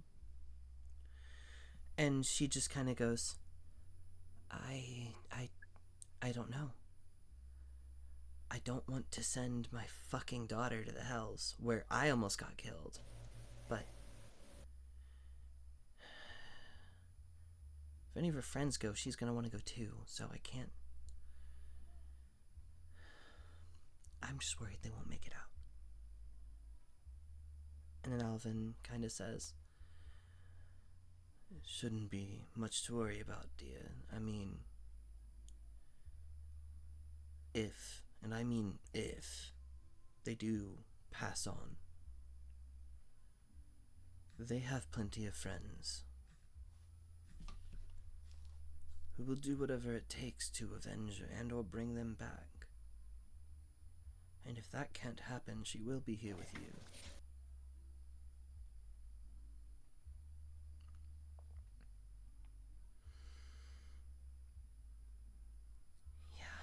Yeah,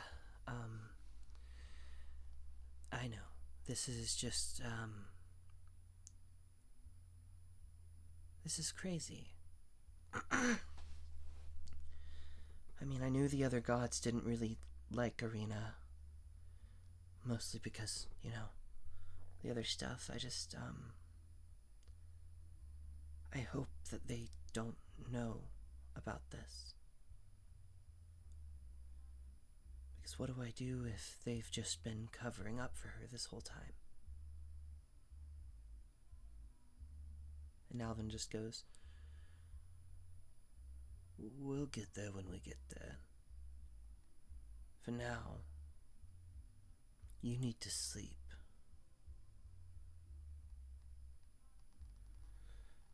And the conversation begins to kind of dwindle off past that point.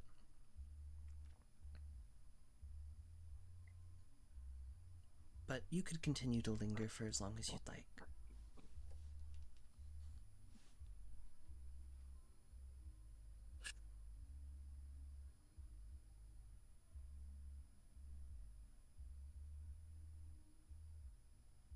I think Gus just kind of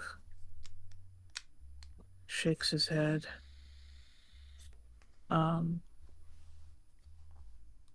And will quietly step away. Um,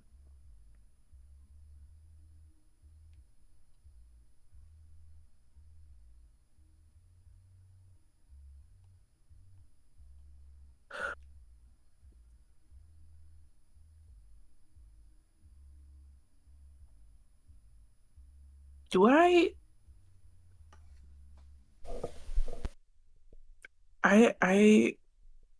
I wouldn't know if Gus would exactly know about who she's talking about. I wouldn't say so. She Right. mentioned her daughter, but you don't know who that is. Yeah. I would guess I could allow you to make a religion check. I'll make it. Okay.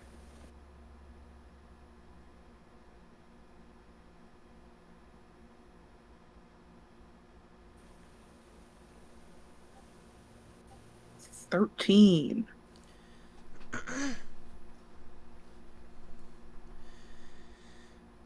13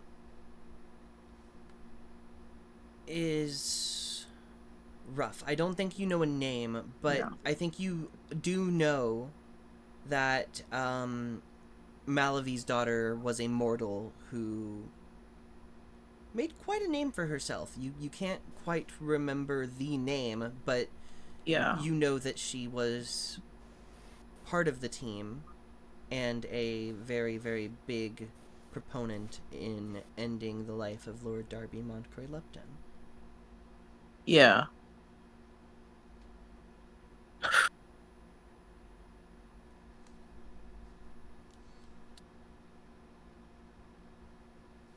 That's rough. That's rough. But there's 4 doors that are permanent fixtures. Only one of them could logically be this daughter's.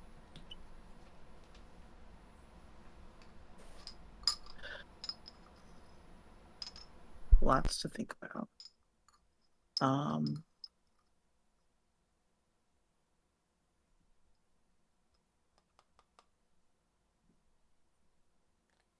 Can I see, like, can I go look at what she drank? Sure.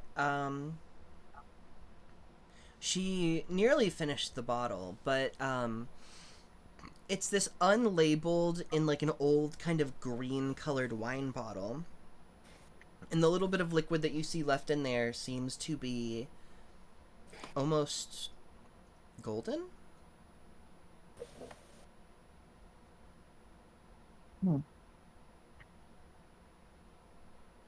Okay.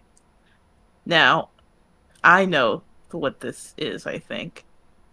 But I don't know if Gus knows what this is. But that is pretty cool.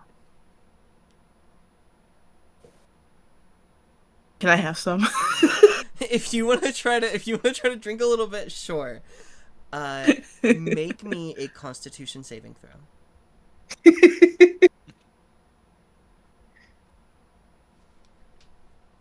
Meanwhile, we're just standing by the door with our towels. Just staying here with my dick out. I'm waiting for the bath to cool down. It's too hot. Wow. I like I it. got- It's fine. I got an 18.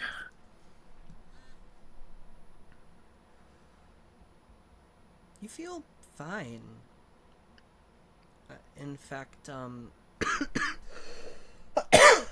maybe a little better, even.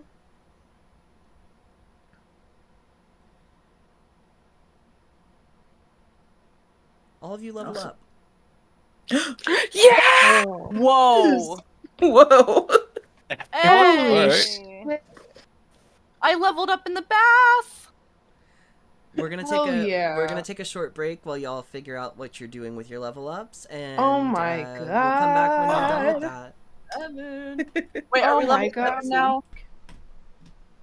Damage stuff, if that's what you're concerned about. Just looking around for one more spell, but I'm done. Okay, so unless there was anything any of you would like to do while you were still in Malavi's bar, you do not see her or Alvin for the rest of the night, but you can stay here for as long as your physical body stays asleep. But if nobody has anything they'd like to do, Seder definitely boohoo a little bit in the shower, Oh. but no one knows that. You what? She cries. cries in the shower, but no one knows that.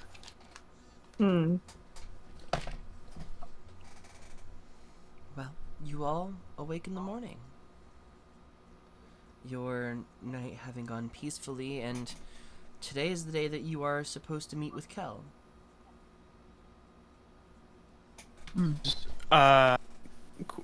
Is Junkyard after Kel? Yeah, you have to meet with Kel Okay. and then take the boat to the junkyard. I just didn't know.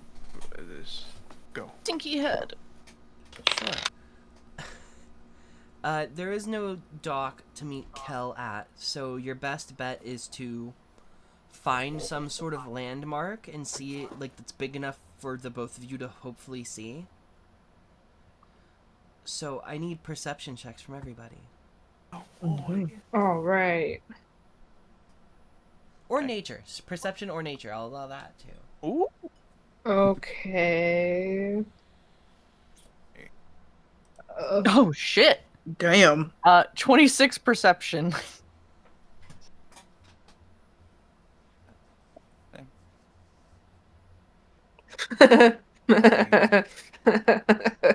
Oh.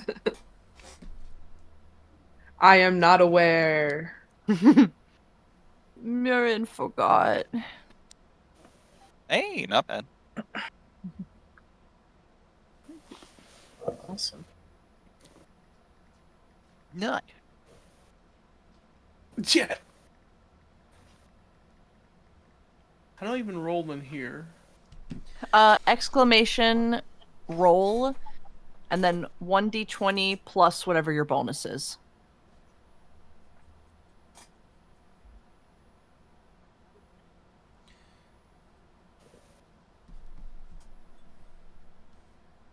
This is not real.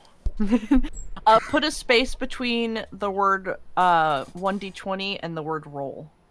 Okay. And then put a space between the +4 and the d20. Sorry that for makes holding sense. stuff up. I apologize. No, you're good. Sorry, I do a space between roll and 1d20. Yeah. Exclamation roll is all one word. Space, 1d20, space, plus, and then space 4. It's not real.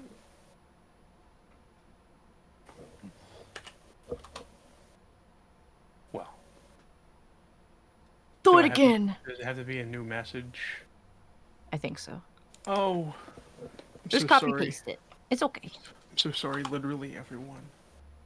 We hate you. We hate Seder. We're gonna kill her. What? Drown her in the river. Yeah. What? Okay. Hey! It was, yeah. So, Ollie. I remember really good. Well, you are not too far away from reaching the coast of these swamps.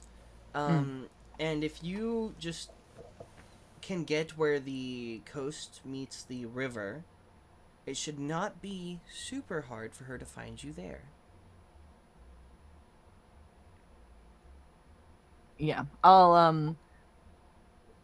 Yeah, Ollie is making these maps work for them. I'll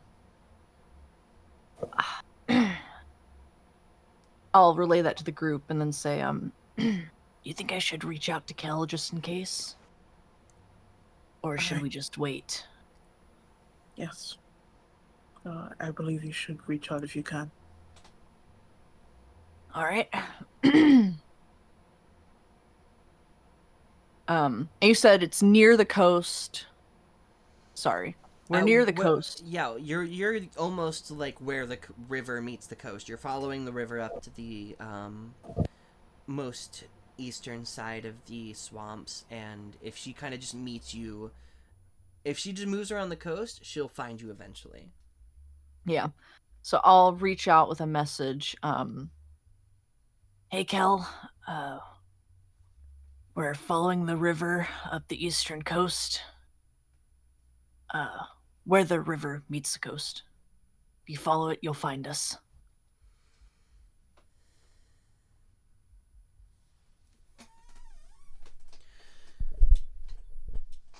Yeah, we're not too far away.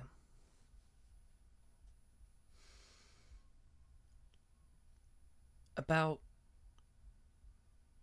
what I said the other night.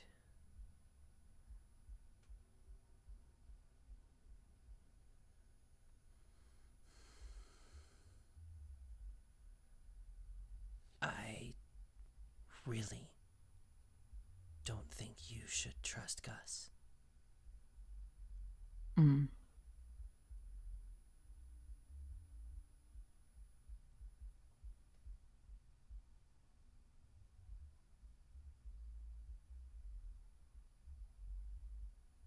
Is that the last words of the message? Yeah.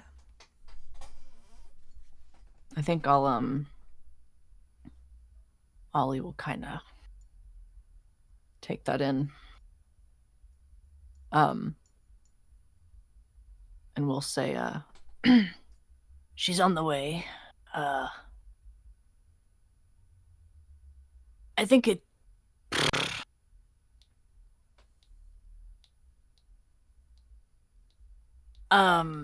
Gus. and I'm gonna say this in front of everyone so everyone can hear this. I'm not doing a sidebar. Gus, I think it's important for you to know. I didn't tell you the other night. Kel's already clocked you.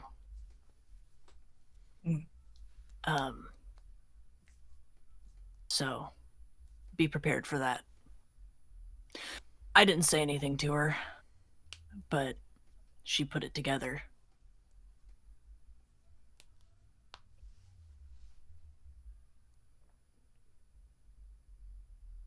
And that's what she said the other night. What did she say just now? She thinks we shouldn't trust you.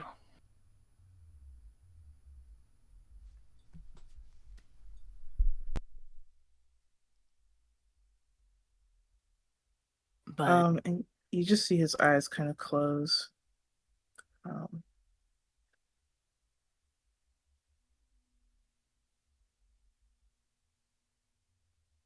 Yeah, I'm definitely. I don't want to say I'm low key power moving, but I am trying to read every expression that crosses Gus's face. Because though trust is tentatively being established, just kind of making sure.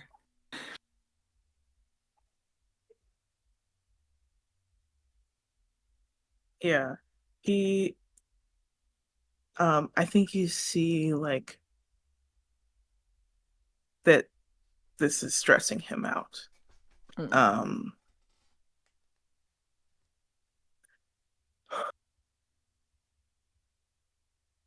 Right. Well,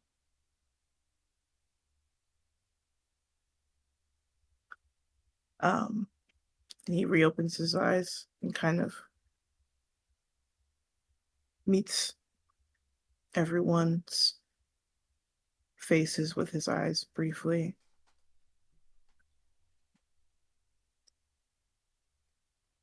I made clear when I met you all that I was going to do a fair part of our deal. You came along with me on my journey, and for exchange, I would take you to where you had been asked to be taken.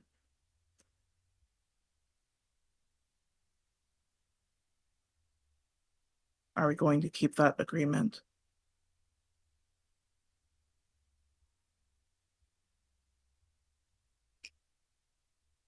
I know we talked about it the other night a bit.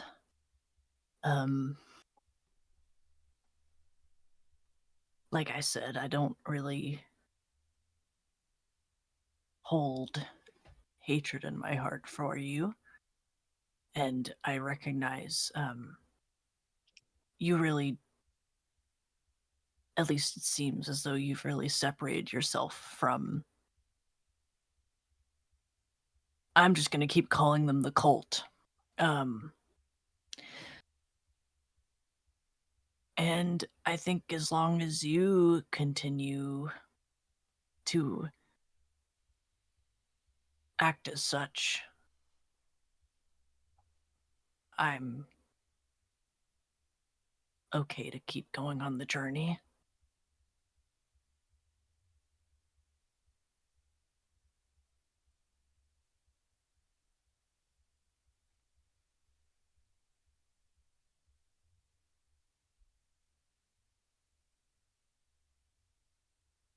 I appreciate your words, Ollie.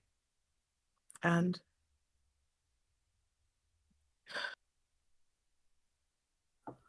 I appreciate your trust.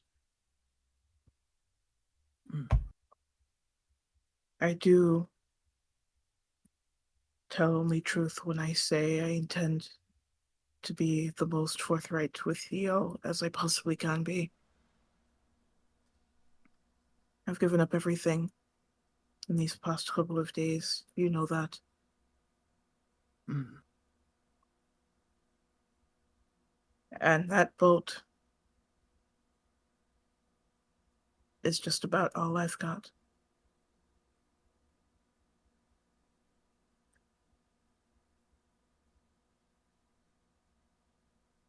I intend to keep it.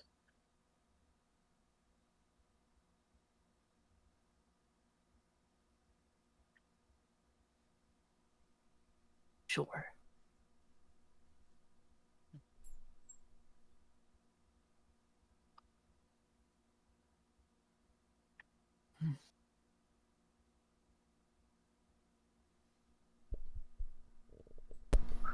As we move along, the cold in the air starts to culminate in a small snow. As you all reach your destination, you smell the sea kind of out past you, and the river waters, you can tell, have calmed a significant amount since you have stopped that portal from opening.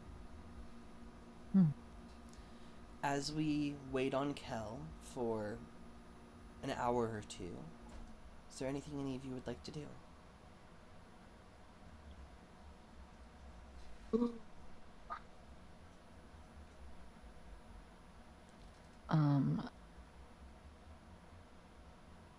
I think I'll. Feels weird blowing my 3rd levels off the bat. I think I will reach out to my mommy. Okay. While we wait.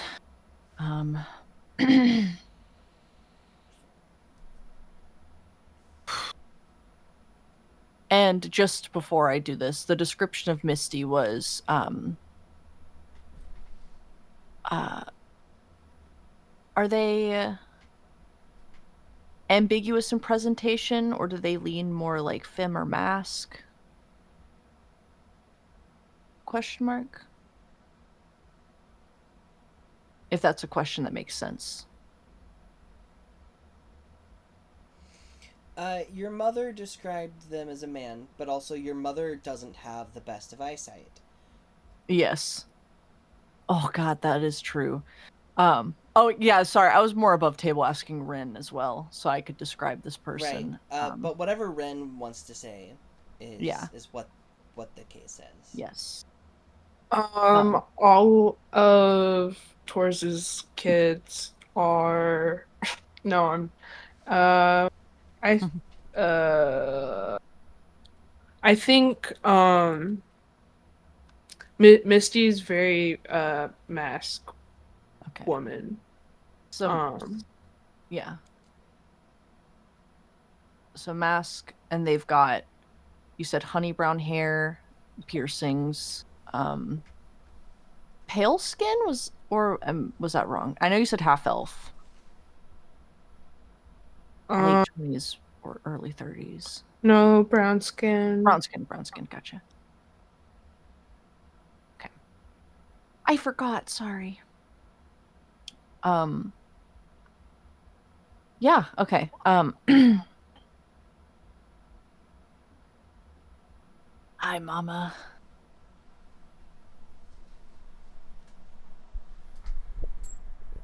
The person coming by,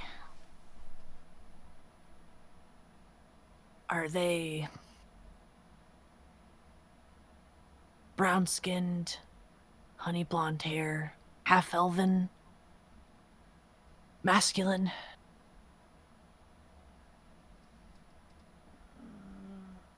Or does that not match the description? Oh. Good morning. Yeah, they're actually here right now. Ooh. Yeah. That's it's what they look like.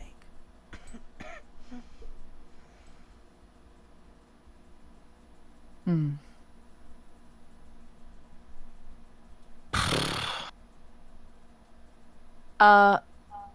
Oh god. This feels weird to do based on voice alone, but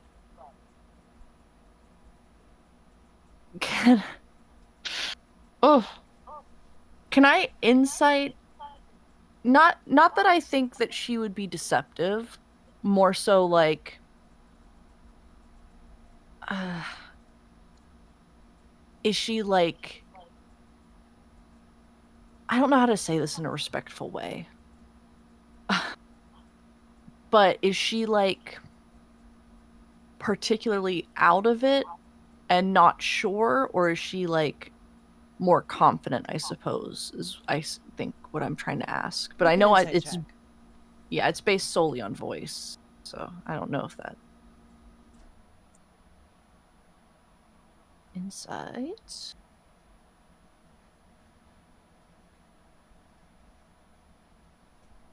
$15. Very much caught off guard by the sudden hearing your voice in her head. Mm. It's not that hard to tell, really. She did sound a little out of it, but it's not like she was just blowing off your question. Like, she did take a Yeah. second to think about it, and at least in her mind, like, yeah. Okay, cool. I think you would all see a bit of relief over Ollie's face. Well, I think the person visiting her matches the description of Malavi's grandkid. What a crazy sentence. But that brings me some comfort.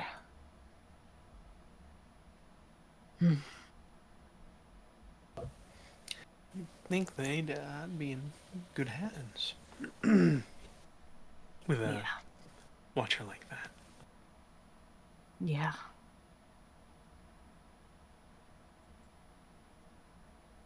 I don't know what they're doing to help, but I hope it is helping.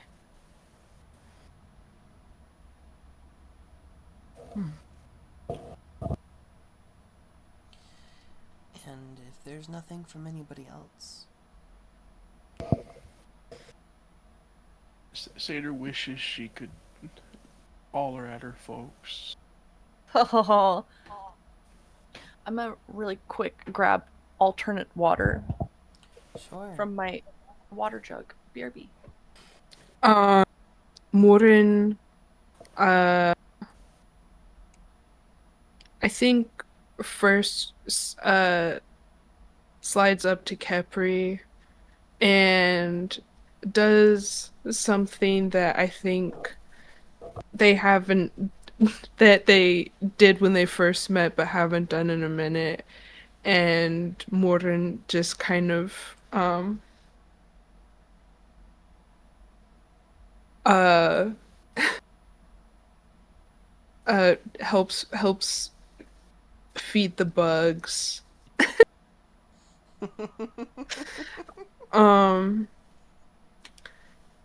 And you know, picking up a couple of sticks and leaves and squishing them inside Kepri to give them better insulation from the cold. Um, you know, just different pieces of moss and stuff. Um,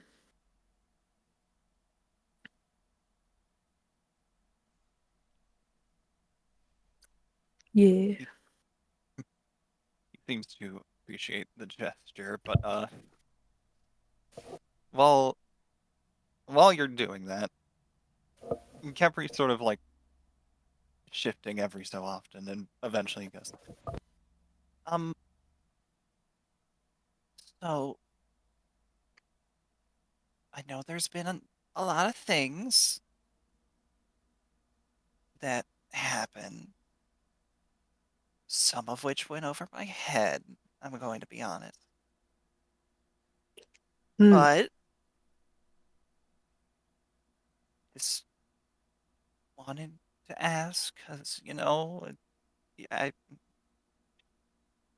you are a dragon? Yes. Yes, Kepri, I am a dragon. The fireflies in his one eye sort of flicker and light up a bit brighter. So, like, they really fly, right? And they're like really big, right? I mean, Oh, you're really. yes. I was, yes. I miss flying a lot. There's nothing like it. I'm sure you could fly. I'm sure I could fly. I Well, yes. Um, but it's not the same when you have your own wings. really. What's it like? And is everything like really slow for you, or like really fast? Because you live a long time and all that. So, um, I'm I mean, I experience time much the same as you, I imagine. I just have a little bit more perspective than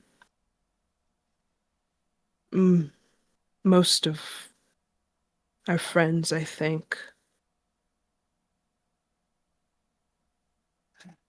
I mean, as a dragon, I guess you change a bit slower. So mm,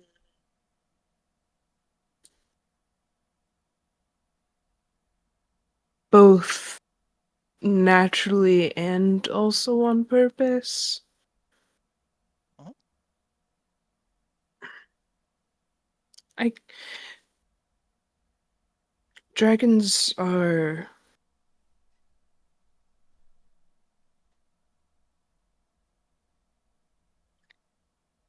it's hard to explain. We're both very free and yet bound by tradition hmm, in many ways. Many say the only thing that could stop a dragon is another dragon. oh, But these days that sounds a bit arrogant, but uh, well, I think it's kind of cool, like it's big very cool. giant roar. Oh, I miss it. Such strength we have. And to and be ever aware of the power you have, even as a hatchling. It's incredible. and you had your own, or have your own hatchlings, right? They're not really hatchlings anymore. Oh, Um,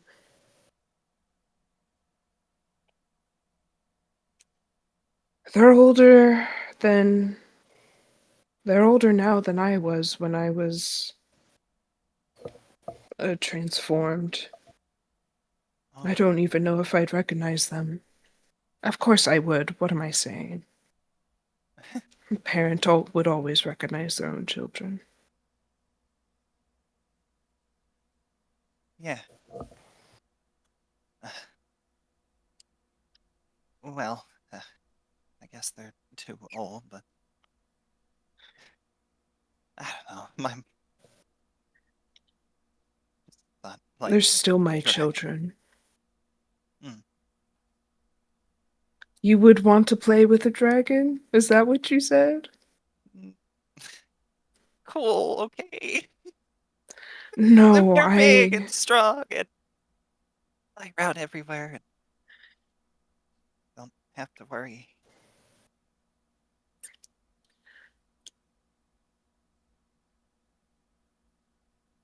I.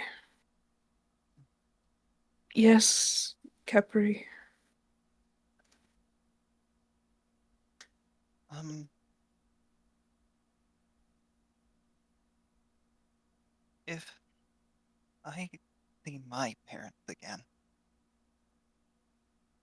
will they recognize me?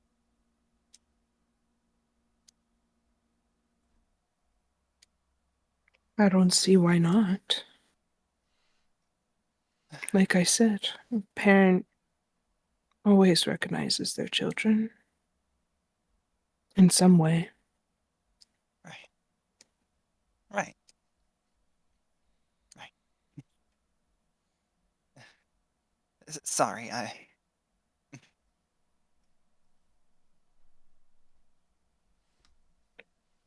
We'll find them. and will turn you back I've. into a real dragon. Ugh. Something I've wanted for a very long time. But other things are more important to me now.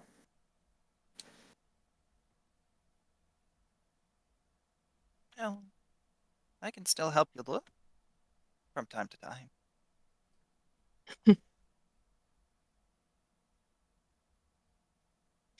Who knows? Who truly knows where the future will lead?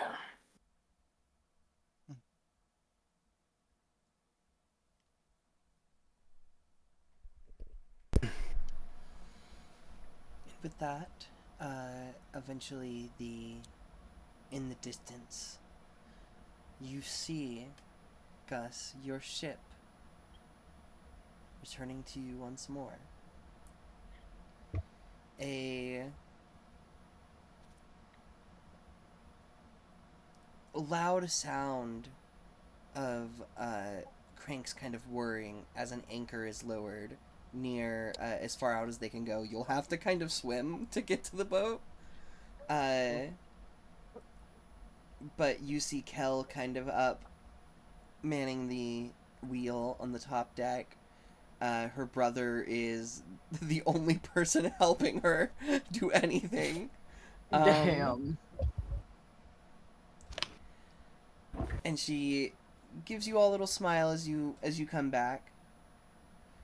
As you all swim across the waters, she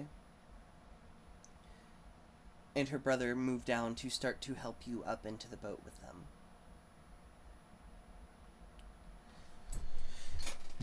It's so nice to see all of you again. Oh my god. You too. It has certainly been a trip. Yep. Yeah, I'll have to hear about it.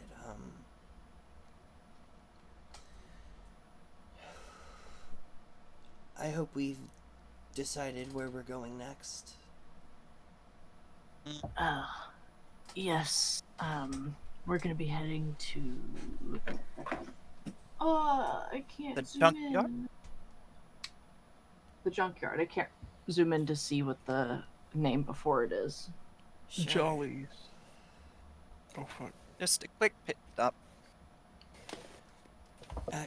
Gus, you're gonna have to tell me how much gold I owe you for, I mean, you should go look at the damage yourself. Oh. Uh-oh. Oh. Mom smoke all the cigars. A lot of them. Where's the ashtray? Gus, you had like a nice box of like 20 or 30 in here, and there are 4 left. Oh my god! I'm How about long to have we slay been this going? old woman. Gus looks exsanguinated.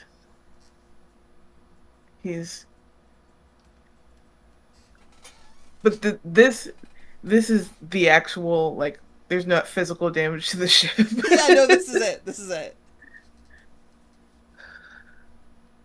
Yeah, so he looks relieved, but also so depressed.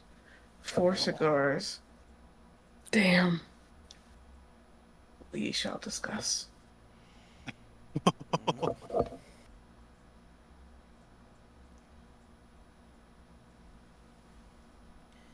you believe me if I said she got in there herself?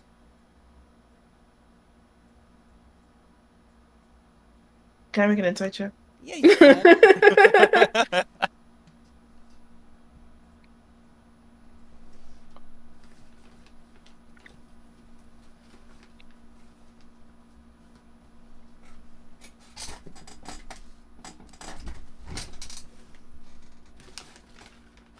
The fuck did I do with my dice?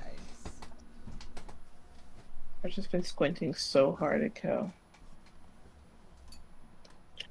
13. I've seemingly misplaced every single dice that I own. Oh no. So, there's a little bit of, yeah, no, Kel definitely broke in there first. Yeah.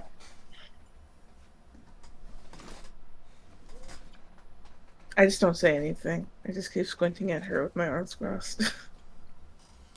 I didn't take any of the cigars. Not my thing. Would not be good for, I mean, you hear how my voice A fire sounds already. ganassi. Oh.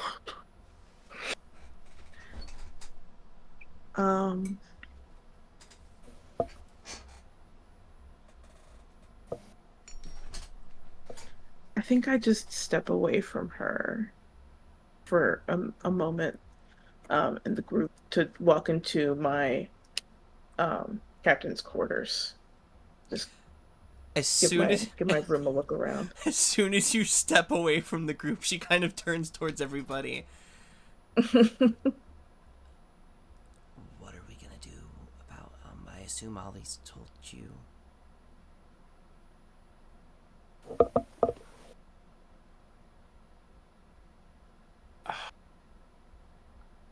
We already know, and he's proven himself. We have more reasons to trust him than not. Make a persuasion check. Happily. I'm good at that. Persuasion? Yeah. +6. Please don't fucking...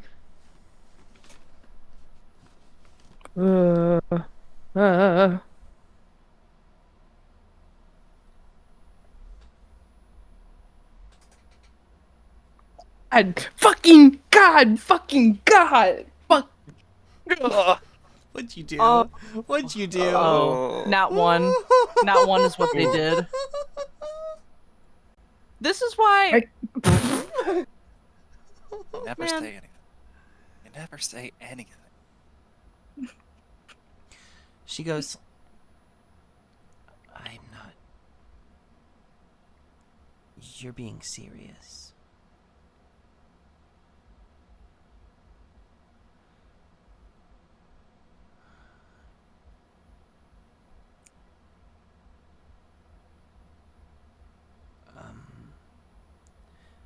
I hate to ask, but, are you all really who you say you are?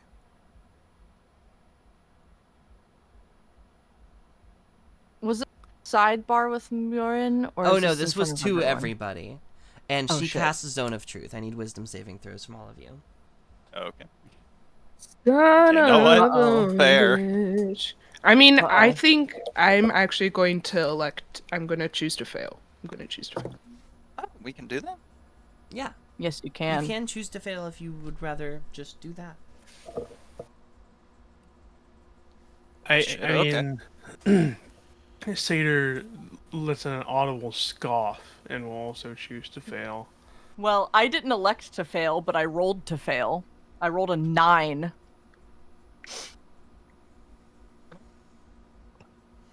Oh, you know what? I'll give it a try. It's a wisdom. Yeah. We'll see what happens, right? Oh, okay. I succeed. I'm pretty sure. With an 18?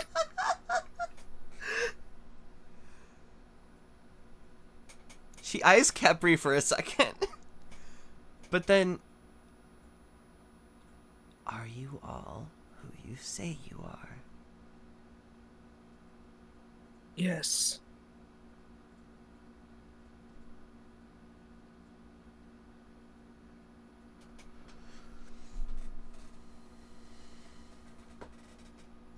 Ollie, furrows his brow.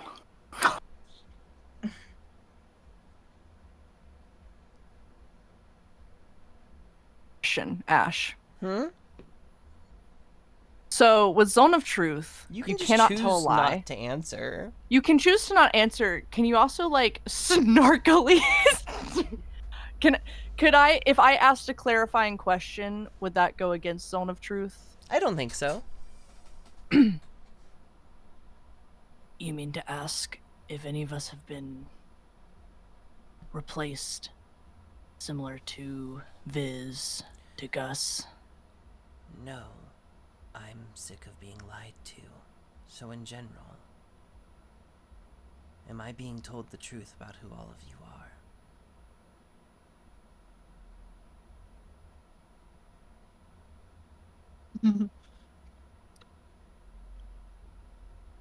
Ollie,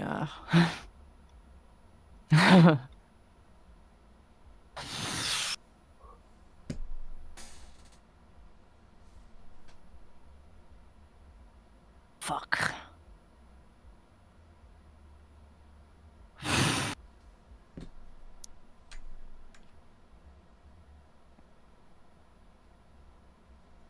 I think My Pepri real- was... Oh, sorry. No, you go ahead. I was gonna say, I think Pepri was prepared to give like a snarky answer, and then realized, oh, she's not having it. Okay. Mm. Yeah.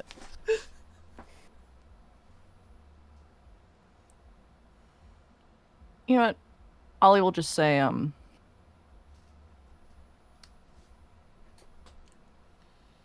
haven't been replaced.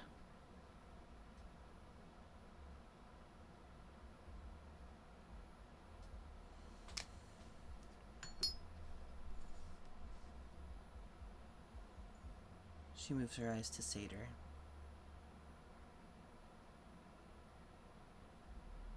You dare accuse me of being a facsimile. I'm Seder Anbach, born that way. Remain so. Annoying know-it-all.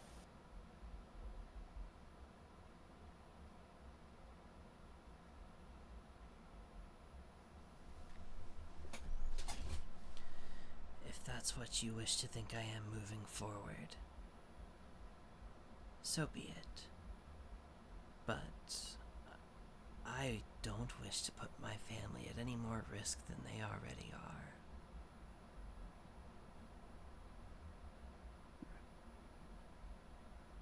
And And if that means having the smallest amount of distrust for certain people, then sure. Besides, thought we all agreed that we had to be careful, right?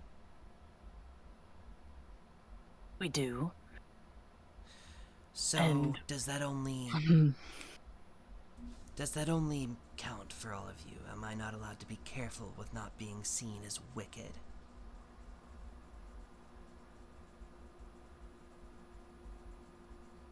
I just drove this boat back to all of you so that you could move it. If I didn't care for you, I would have just left. I'm sorry, but that's how it is. I did not want my accusations to be true in the slightest, but I had to ask, and I hope you understand that I will do so again.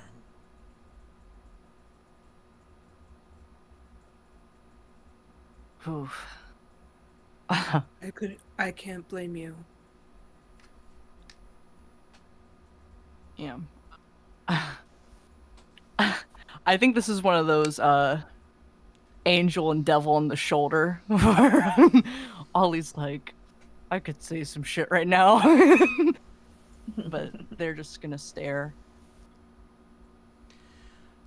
Gus, no, I wouldn't even think I'd need to ask for a perception check. You at least heard the back half of that conversation.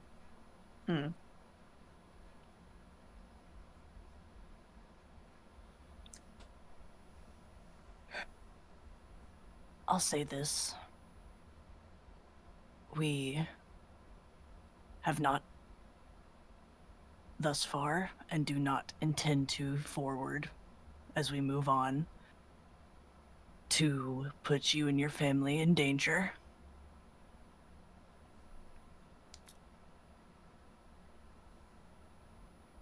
I won't lie that there are dangerous scenarios happening all around us, to us sometimes.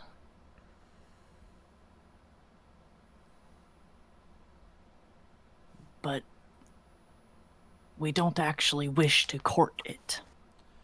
Sure, that's not what I'm talking about. I warned you I found something off. And instead of heeding my warning, I was lied to. And then nothing was explained to me before, Kel, at I have least- 25 words. Sure. And there's a lot that's happened that cannot be crammed into 25 words. I didn't lie to you when I said that Gus has had our backs. We had a situation a few nights ago. Some of the people that previously our friend was associated with came for us. He could have let them attack, maybe kill us. And he didn't. He fought. He turned against them.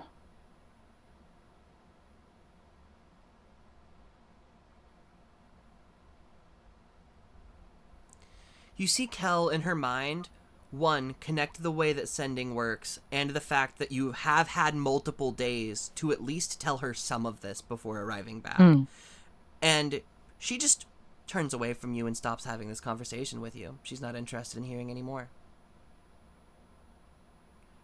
All right, goodbye.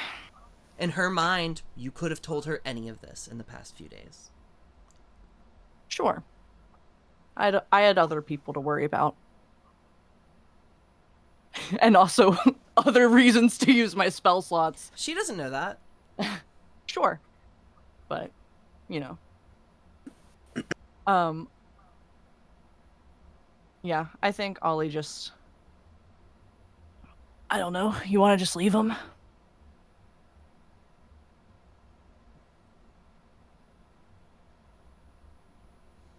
Oh, no, you trust him. I believe you in that regard.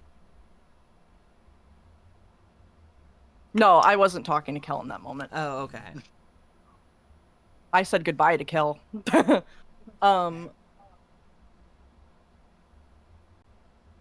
Yeah. What was that? I said to the group, I don't know, do you want to just leave them? Mostly just being snarky. Morin goes after Gus.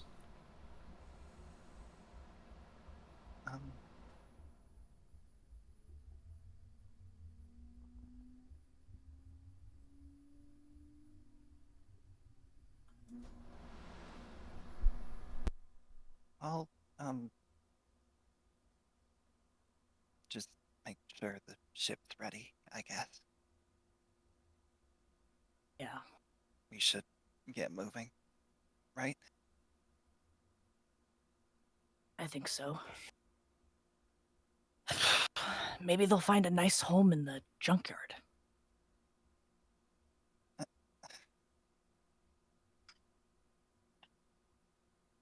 Peppery will quietly just go around tying rope like he was taught last time.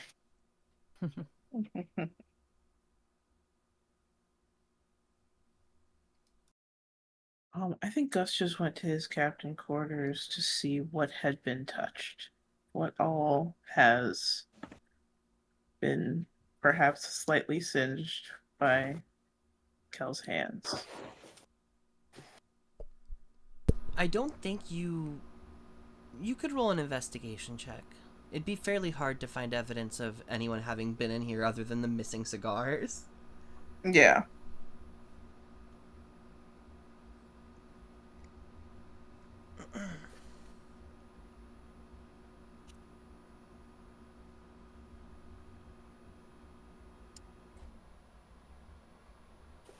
Not super great, just a 12.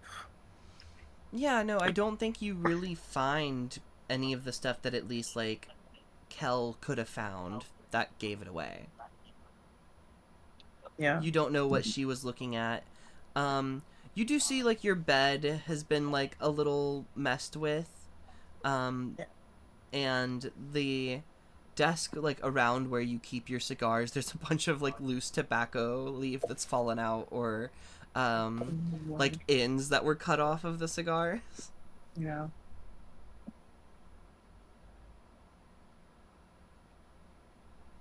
But otherwise, yeah. And he doesn't notice that there's any new furniture in here. Nope.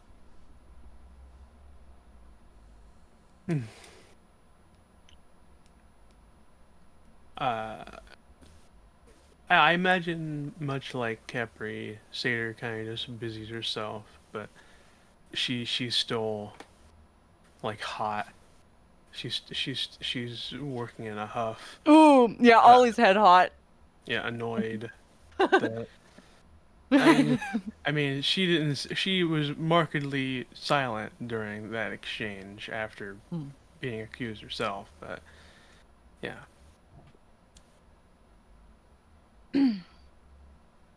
Yeah. Yeah. And I think Ollie will go up to Satyr.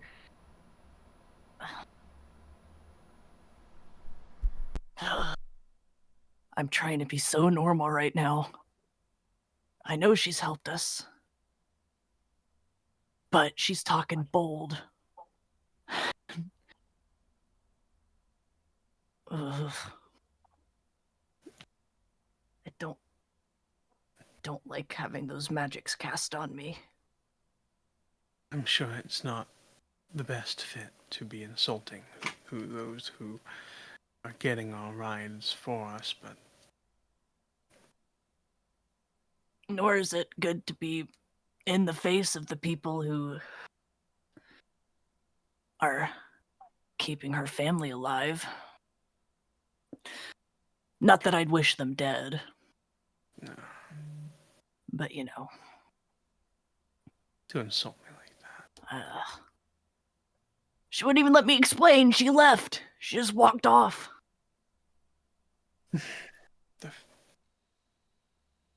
The fear I can imagine people are feeling, it's much more than our own, I can imagine. At least eclipsing, varying. So, not saying it was fair or excuse cause for how Cal behaved, just find myself questioning everything. Yeah. I guess it comes down to everybody's kind of worried about their families right now. Satyr nods. Still don't like it. Oh.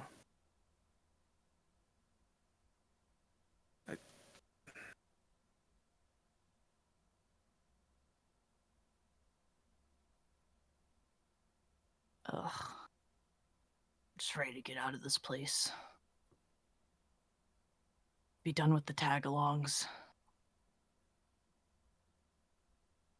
Be done with the everything. It sucks not having all the answers. I know where we're going. Mm-mm. No,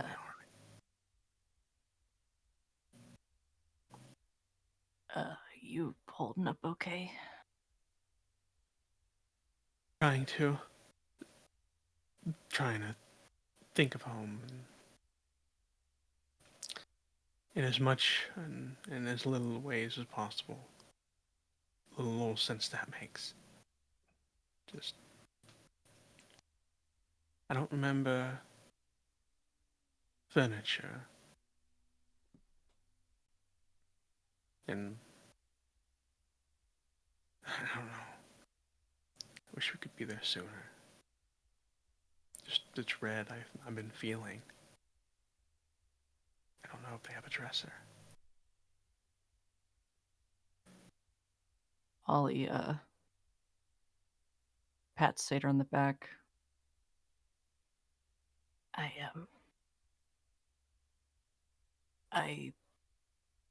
hope it hasn't felt like I've been rubbing salt in the wound the past few days. If I could reach out to your family too, I'd do it for you. And I've not thought that way.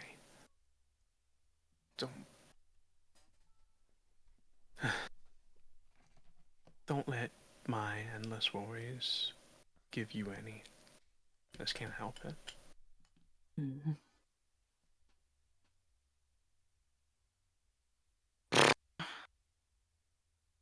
The waiting sucks. Speaking of which, Huh? speaking of which, waiting, you know how long till we reach Jolly's, the junkyard. Oh, I'll check the map. But I'm not a big survival Opens the girly. map. Mhm. I have a survivor skill. Is that you're gonna make me do that?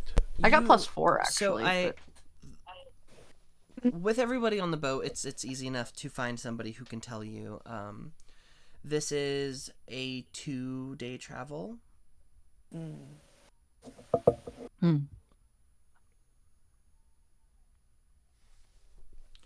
Speaking of everyone else on the boat, the Modin, you said you went in after Gus. Yes. Right. So sorry. Yeah, sorry.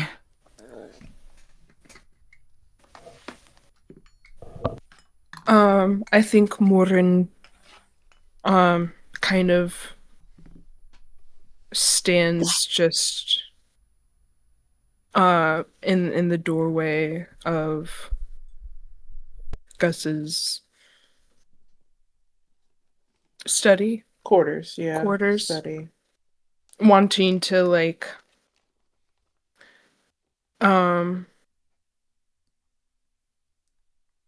as sort of a like wanting to give him space and being respectful of his space, but it just stands there calmly. Yeah, I think you arrived just to see Gus just sort of processing. He's already looked around the room and just sort of processing. He's heard everything that's gone on between everyone. But he'll turn to look at you as you arrive. Ah, Morin.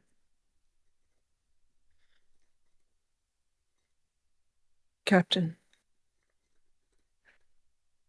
Gus.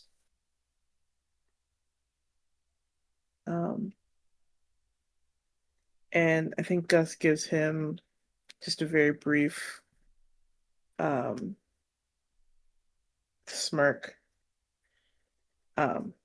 being spoken to so fondly, and kind of gives Muren a little bit of a like playful pat as he brushes past him through the door, and says, "Don't be such a kiss ass." And we'll kind of start moving up deck, trying to find Kel.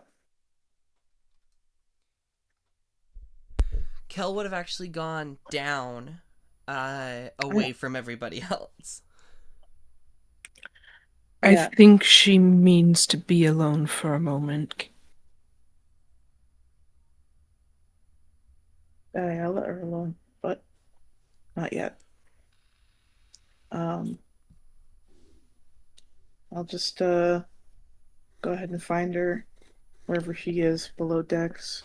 Would you like me to be with you, Gus, or would you prefer this be private? He kind of waves his hand. Go make yourself useful preparing the ship. We'll need to get going soon. Very well then.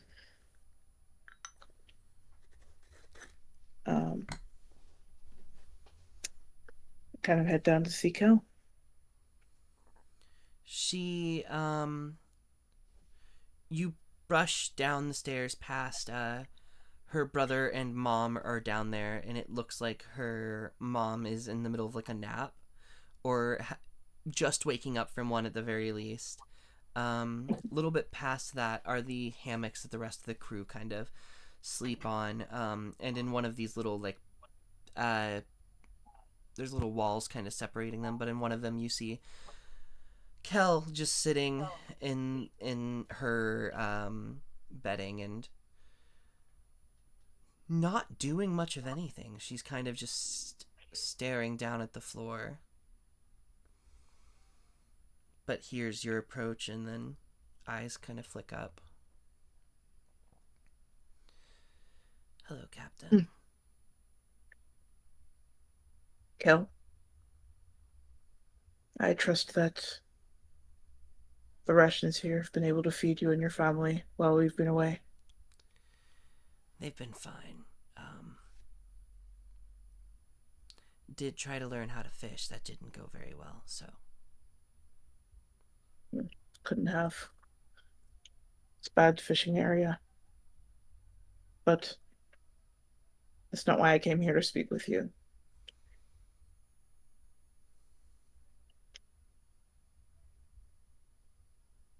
I understand that you have become knowledgeable of something I have not had the chance to speak with ye about. Something pertaining to who I am. Yeah.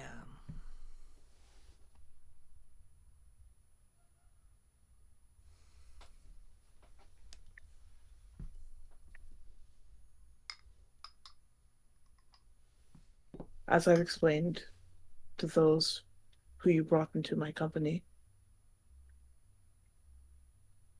I know that there's nothing I can say that will suddenly change anything for you in your mind, but I will say this. When you called upon me, there was no ulterior motive causing me to answer your call. I had no knowledge of ye. Obviously, you knew who I became.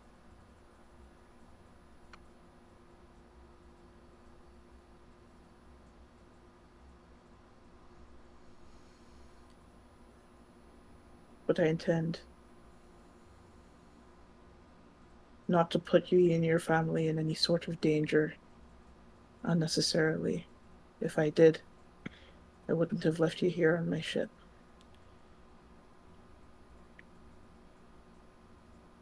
I hope that ye all can continue to find yourselves comfortable as we continue to travel.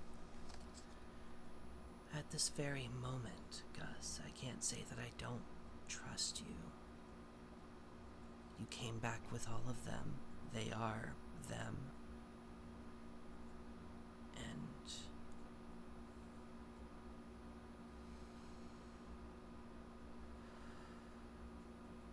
I trust them.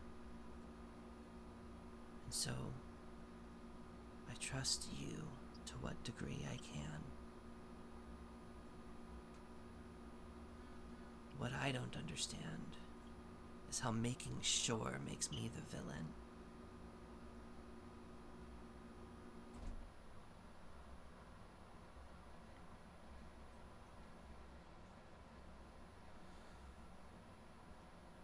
I do not see you as any villain. However, for me to return to what I'm sure to you, you understand as my home and find it to have been, at least to some degree, gone through in a way that was not previously approved of. You must understand how that makes me feel. I understand how you feel. I really do.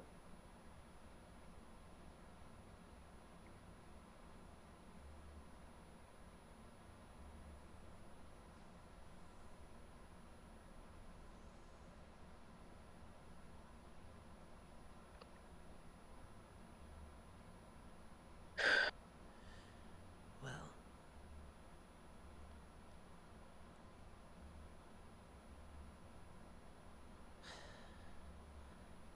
yeah, you're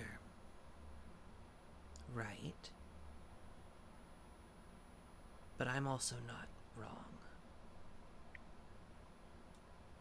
Precisely. So, I'm sorry for going through your things, but I'll do that to pretty much anyone to make sure mine and my friends stay safe.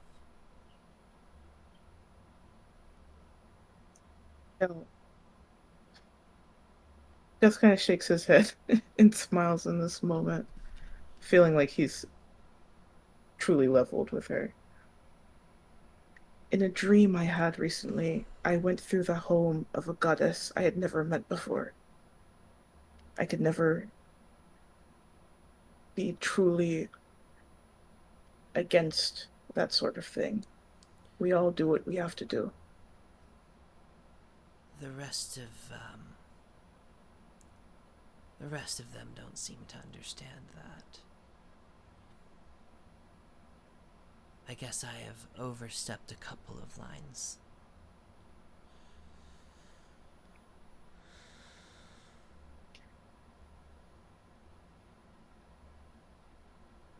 I think they're also just quite tired. I think they maybe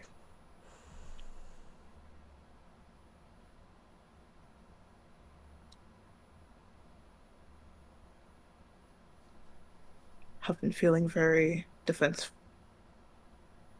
lately. So I try not to take it personally.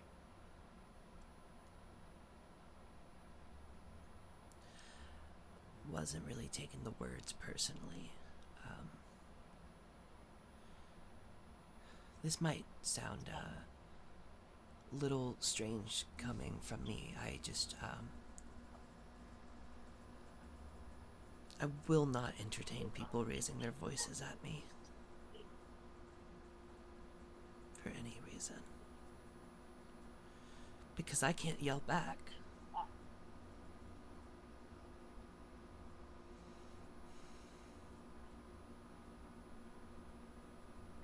And I don't want to ask, so can I just kind of insight her to try and understand if she means she physically can't or she feels like she emotionally can't? Go ahead and make an insight check.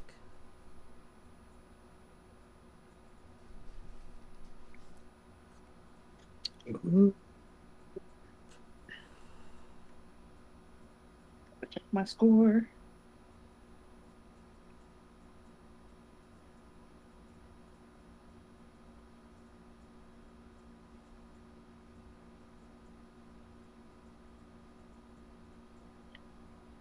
Lord in heaven.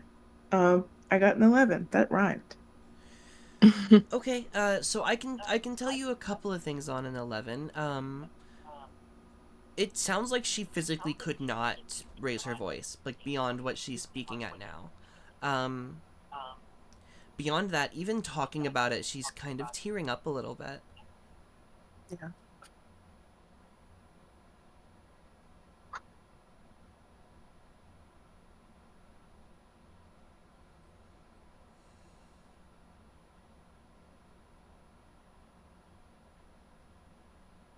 I think Gus nods.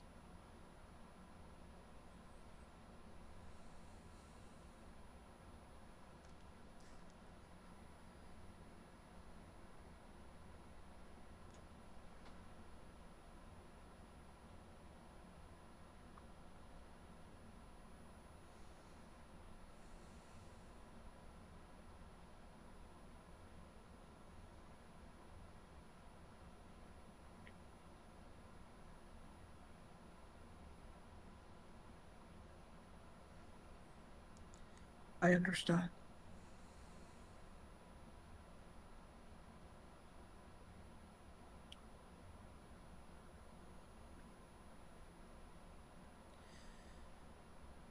I can't say that I won't perhaps in a necessary scenario raise my voice to make sure you hear me, but I will do my part to make sure no one is speaking to you in a way that is unnecessary any longer. Not here on this ship.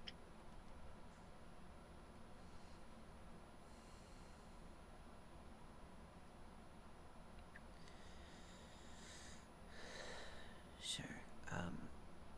I don't know. Maybe I deserved it. I just, I couldn't, stand there and just let it happen, so.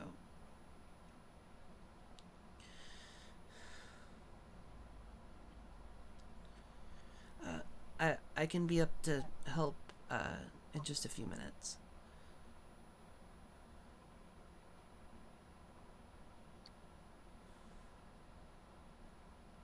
How about you rest for now?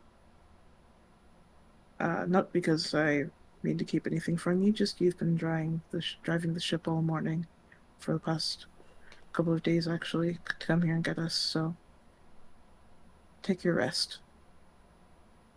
We'll make sure you're up when it's time to eat. She nods. And just kind of looks back away from you, kind of towards the ground, and shifts a little bit in the hammock.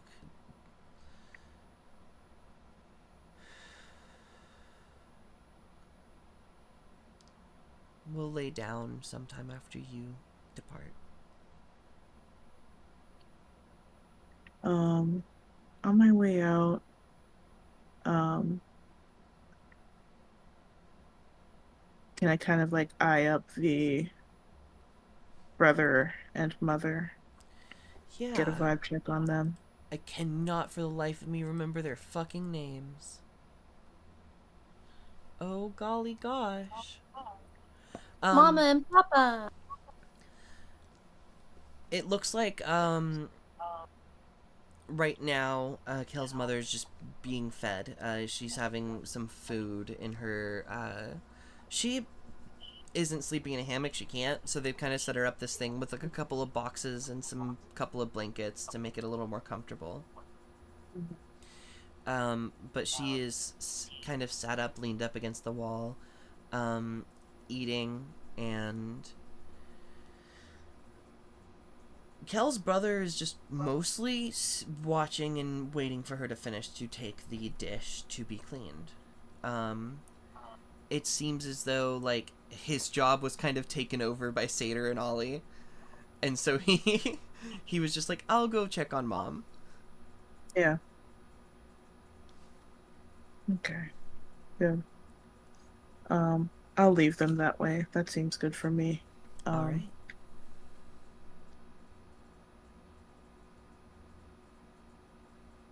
And what kind of time of day is it currently? It is near the middle of the day with the snow. It's going to be probably night in like an hour or two. Okay. Because of the weather. Yeah. Time of year. But you do have a couple more hours of daylight left. Awesome. Um, and I'll come up on top of the deck. All right, we're raising anchor. Um, and he will Okay. get everybody to work. Start heading Aye, aye, Captain. in the right direction. And with the help of your crew, your ship begins to sail through the rivers. As you move forward, the air and wind kind of hitting your faces, snow starting to collect in small places along the deck. It's probably like someone's job every couple of hours to just like sweep the snow off so it doesn't get too bad. Is there anything any of you would like to do before making your first night of rest on this boat? Desi is up with you, Gus. And so unless you have like anything specific, she's kind of got the telescope and is doing a little bit of like far like spotting. Mm-hmm. I think wow, I think I'm watching her, and maybe in a moment where it seems like she needs to take a break from telescoping with her kind of singular good eye, it seems like she's maybe getting a little bit of a headache. I go, Desi, hold the wheel straight. It's pretty easy. Just keep your head straight, hold the wheel straight. All right? I don't know about that, Captain. There's a bunch of rocks to the left and right. I mean, sure, they're like 100 feet away, but, you know, shit could happen. Don't worry. Just hold it straight. And I give her like a kind of ghost tutorial. I stand behind her hands and hold them just like this. Satyr throws Kale's mama overboard. You know? No, kind of based. Kind of based. I think this doesn't have to Not give, now. doesn't have to be given that much time, or yeah. But Satyr walks up over to Merlin. Merlin, are you busy by chance? Just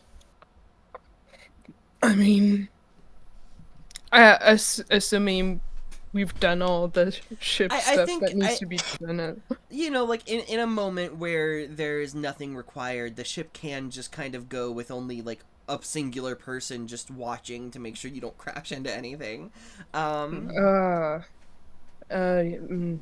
Nothing pressing at the moment, I suppose. I won't take much of your time.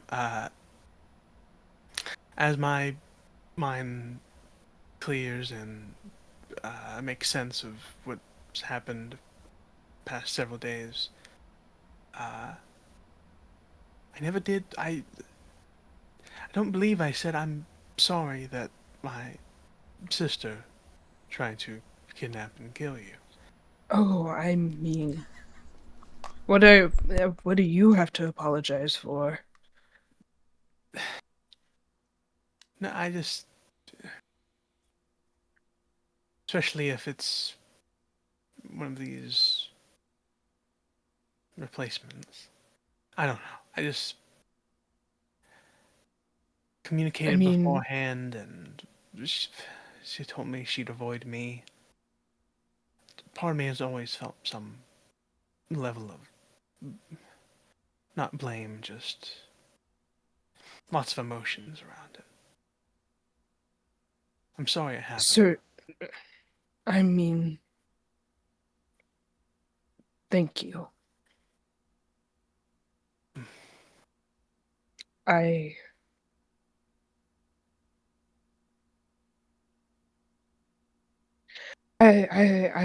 hope we find your sister. Your real sister.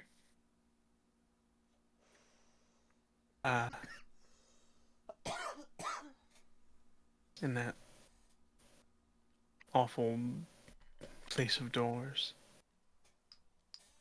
God.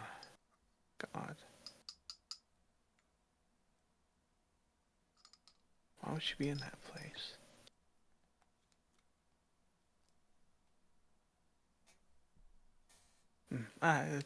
Sorry, it was on my mind. I lost I it. understand.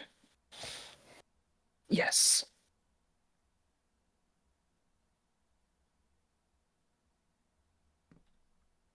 And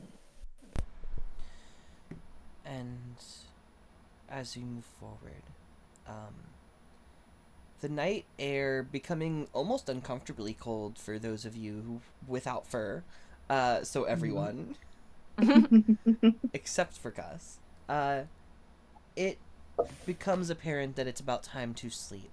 Now, because you're moving through a river, Gus, it's better that you just drop anchor and stop the boat before you go to bed.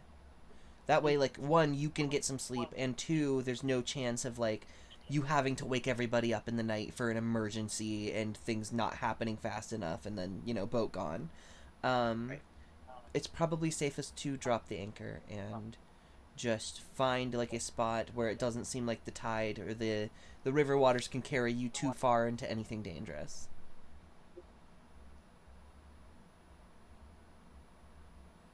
Right.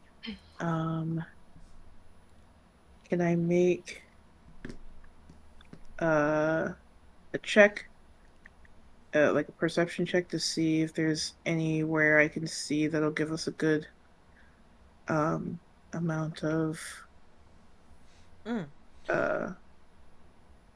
perhaps partial cover?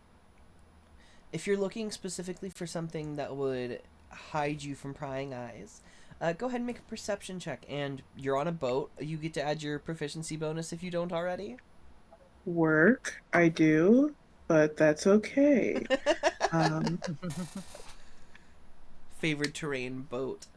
I guess does truly look as unburdened as he's looked in maybe 2 weeks. Just to be back on his boat. He looks very, very pleased.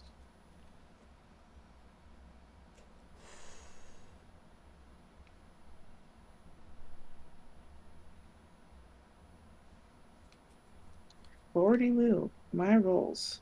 14. That's not the worst. You find a spot that looks pretty good to you. You're getting a little maybe tired, so it's like it's almost at a point of just like, whatever, this works. Yeah. But you coordinate everybody to drop anchor and kind of say your goodnights before Gus goes into his luxurious bed while the rest of you sleep in hammocks.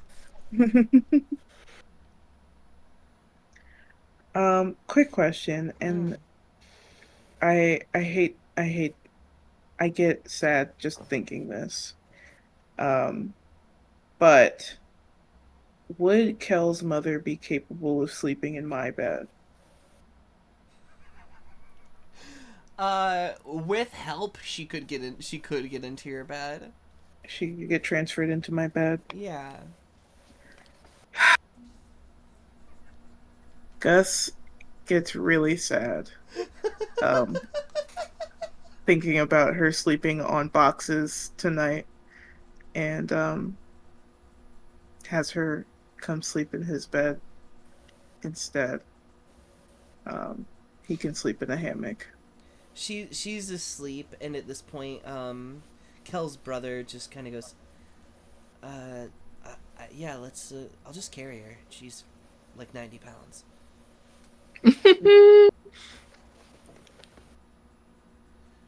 He moves, picks her up, and she doesn't even fucking stir.